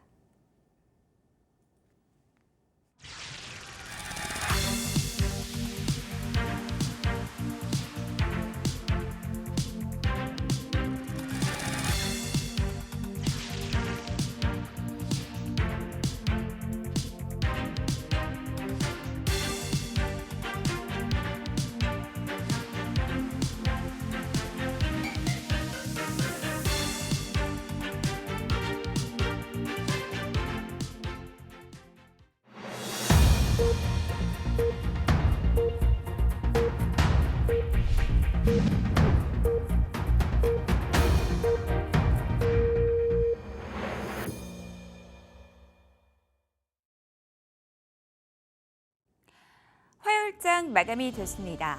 패닉장 하루 만에 그래도 우리 시장 그리고 아시아 주요 증시 일제히 급 반등에 나섰습니다. 특히 일본 니케이 지수 같은 경우는 10% 넘는 급등세가 연출이 되기도 했는데요. 우리 시장은 아쉽게도 그에는 미치지 못하는 상승 탄력 보여줬습니다. 일단은 간밤에 ISM 서비스업 지표가 양호하게 나오면서 경기 침체에 대한 우려가 어느 정도 완화가 됐고요. 무엇보다도 어제 낙폭이 좀 과했다라는 데 공감대가 형성이 되면서 매수가 재개됐습니다. 문제는 앞으로입니다. 향후 이 기술적 반등 정도는 추가적으로 나올 수 있다라는 게 시장의 주된 의견인데요. 하지만 이 기술적인 반등이 찐 반등으로 이어지기 위해서는 넘어야 할 산이 굉장히 많습니다. 때문에 앞으로 미국의 경제 지표들 그리고 엔화 흐름들, 연준의 스탠스까지 여러 가지 부분들을 우리가 잘 체크를 해봐야 될 것 같습니다. 자, 먼저 유가증권 시장 거래소 쪽 분위기부터 확인을 해보시죠. 낙폭과대 인식 속에서 상승 출발한 오늘 코스피 시장입니다. 장 초반에는 매수 사이드카가 발동이 되기도 했었죠. 하지만 장중에 이 외국인과 기관이 동반 매수에서 매도로 전환이 되면서 지수의 상승 탄력 자체는 고가 대비 조금 둔화되면서 마감이 됐습니다. 3%대 상승이고요. 2,522선에서 종가 형성했습니다. 자, 이어서 코스닥 쪽 흐름 확인해 보도록 하겠습니다.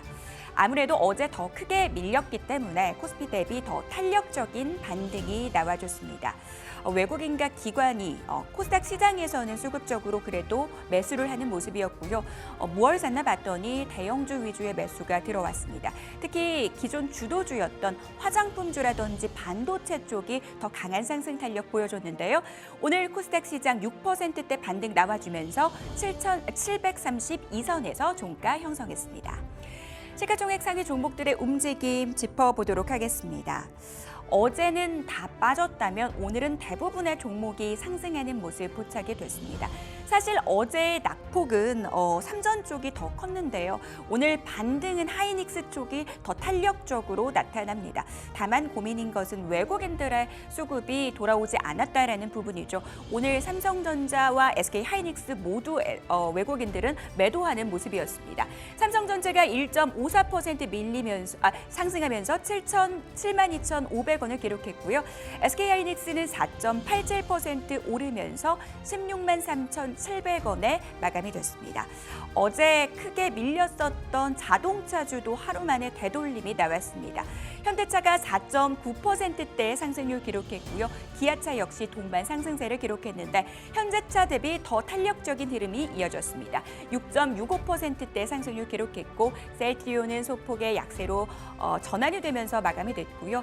밸류업 관련 종목들도 다시 한번 달려주는 모습입니다. 오는 10월에 이 밸류업 관련된 본 공시가 나올 예정이죠.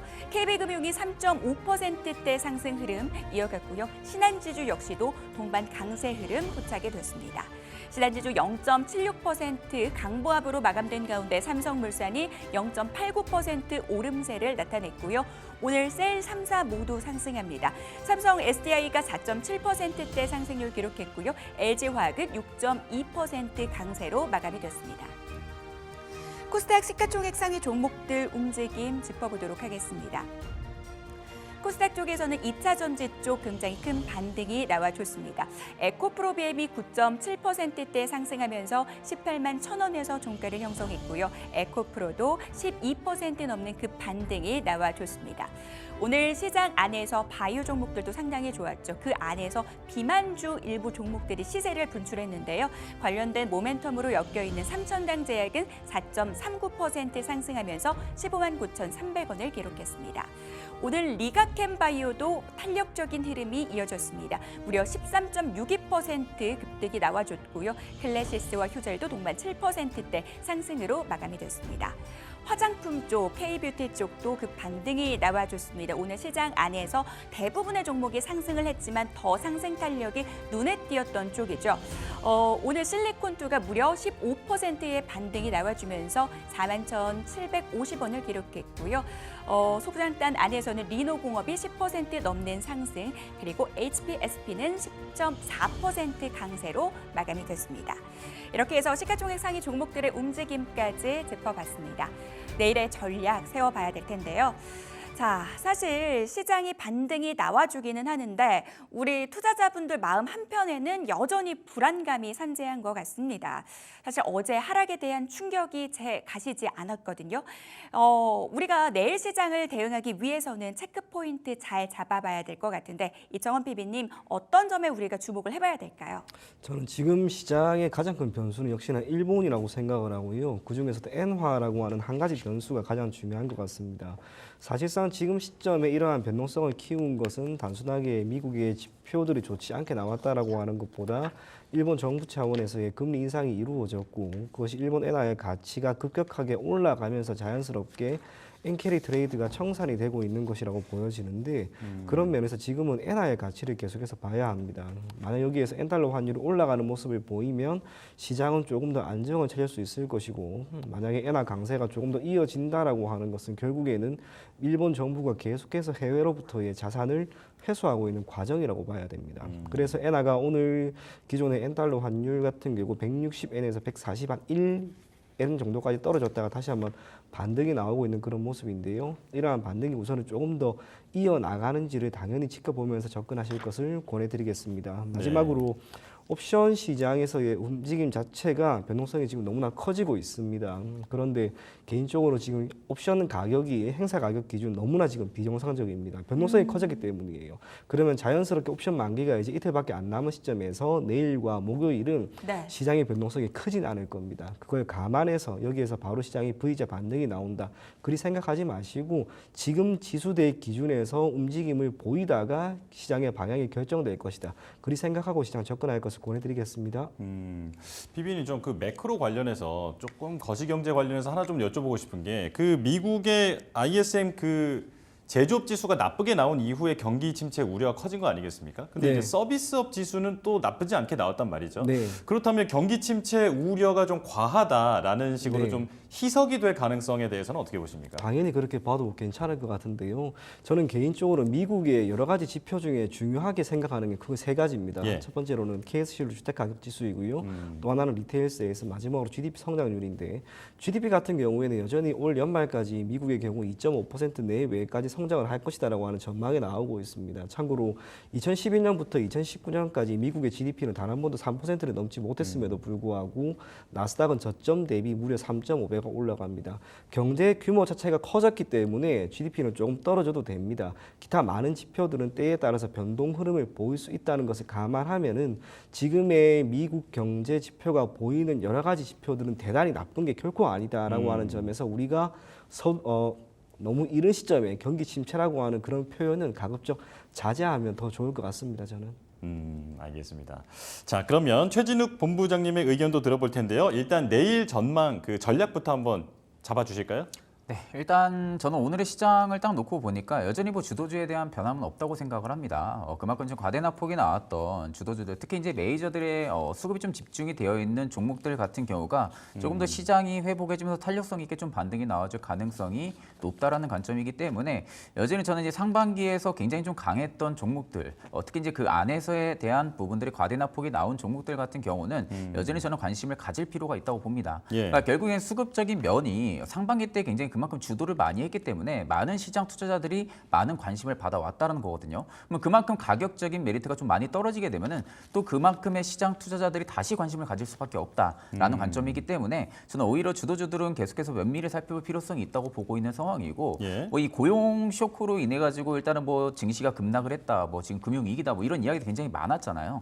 근데 결국 저도 피비님과 거의 마찬가지로 일본의 금리 인상 부분들이 조금 더 파급력이 컸다고 보고 있는 상황입니다. 그렇기 때문에 오히려 지금 미국의 뭐 고용 쇼크 부분들이 경기 침체로 이어진다라고 보기보다는 그 우려감이 일단 증시에 좀 반영이 됐다고 보면 되시고 일단 V자 반등까지는 아니겠지만 저는 일단 어느 정도 한 차례 숨고르기 이후에는 저점을 꾸준하게 좀 높여나가는 움직임이 나오지 않을까 그렇게 보고 있는 상황입니다. 예. 일단 주도주 위주로 봐야 한다라는 이야기 말씀 주셨어요. 그러면 주도주 안에서도 뭐 조선도 있고요, 반도체도 있고 여러 가지가 있을 텐데 내일 시장 어떤 섹터 좀 주목을 해보면 좋을까요, 최진욱 본부장님? 일단 안전하게 또 단기로도 볼 때는 조선주들이 굉장히 좀 좋지 않을까 보고 있는 상황이에요. 일단 뭐 조선주들은 황금 사이클 즉 이제 슈퍼 사이클에 지금 저는 진입을 했다고 보고 있는 상황이고요. 그 진입이 지금 뭐 중심부에 왔냐, 뭐 끝단부에 왔냐라고 이야기를 한다 하게 되면 저는 여전히 초입이라고 보고 있는 상황입니다. 그러니까 이제 막 초입이라는 것을 감안을 했을 때는 꾸준하게 저점을 좀 높여나갈 가능성이 굉장히 높은 섹터라고 보면 되시고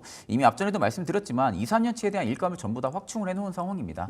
그렇기 때문에 앞으로 뭐 2, 3년에 대한 실적은 전혀 뭐 기정사실화가 되어 있는 부분들이고 좋아지는 부분들. 그러면 그 이유가 이제 문제일 건데 그 이후에 한 2026년, 7년에는 이제 탄소 규제 부분들이 이어지겠죠. 탄소 규제 부분들이 이어지면서 많은 조선사들이 친환경 선박 수주에 대한 부분들을 증가를 시킬 겁니다. 그러면 여전히 지금 기간적인 여유가 있는 상황에서 2, 3년이라는 실적을 이미 확보를 해뒀는데 친환경에 대한 선박 수주에 대한 움직임이 지금 나타나고 있는 상황이잖아요. 그러면 결국 이게 맞물려서 계속해서 실적이 좋아질 가능성이 굉장히 높다라는 관점이기 때문에 오히려 결국 주가는 실적을 따라갈 수밖에 없는 상황입니다. 오히려 주가가 어느 정도 변동을 보이고 저점을 내려간다고 해도 실적이 좋으면 결국 주가도 따라갈 수밖에 없는 그런 성질들을 가지고 있기 때문에 저는 실질적으로 조선주들이 굉장히 좀 좋다고 보고 있는 상황이고 어제 나왔던 이슈가 일단 파업 리스크에 대한 이야기가 나오긴 했거든요. 예. 근데 네. 이 파업 리스크는 작년에도 나왔던 이야기입니다. 그러니까 이 부분이 어떻게 보면 주가의 상방을 제한을 시킬 수는 있겠지만 크게는 제한시키지 않을 가능성이 높기 때문에 저는 오히려 지금 자리 굉장히 매력적이라고 보고 있는 상황입니다. 네. 네. 자, 이렇게 지금 조선주에 대한 얘기까지 들어봤죠. 네, 이청원 PB님 질문을 제가 드리도록 하겠습니다. 자, 그 기존 주도주를 좀 봐야 한다라고 앞서서 말씀 주셨어요. 이청원 PB님께서는 주도주 봐야 한다고 보세요? 아니면 그래도 좀 소외됐던 쪽 보는 게 맞다고 보세요? 저는 주도주입니다. 어. 시장이 지금 많이 빠졌죠. 그러면 당연히 낙폭이 과대했던 기업들이 올라가는데 그중에 주가의 상승 흐름이 강한 섹터가 결국에는 주도 섹터입니다. 시장이 계속해서 올라가는 흐름을 보이거나 시장이 계속해서 약세 흐름을 보인다라고 하는 것은 시장의 비중이 높은 섹터가 흔들리거나 오른다는 의미인데요. 그렇다면 역시 시장이 앞으로도 반등한다라는 가정 아래 오를 것은 주도 섹터이고 앞서 본부장님이 말씀하신 것처럼 조선 섹터는 역시나 괜찮다는 것. 특히 조선 섹터 같은 경우에는 지난해까지는 최근 3년 동안 계속해서 어닝 쇼크였습니다만 올해 1분기에 처음으로 어닝 서프라이즈가 나왔습니다. 그런데 2분기는 더 놀랐습니다. 네. 이러한 흐름 속 수주 잔고 그 모든 것을 감안했을 때 역시나 주도 섹터를 관심 가지자 그렇게 이야기 전해드리겠습니다. 두 분의 공통된 목소리, 기존 시장의 주도주를 봐야 한다라는 부분들 정리해 보도록 하겠습니다.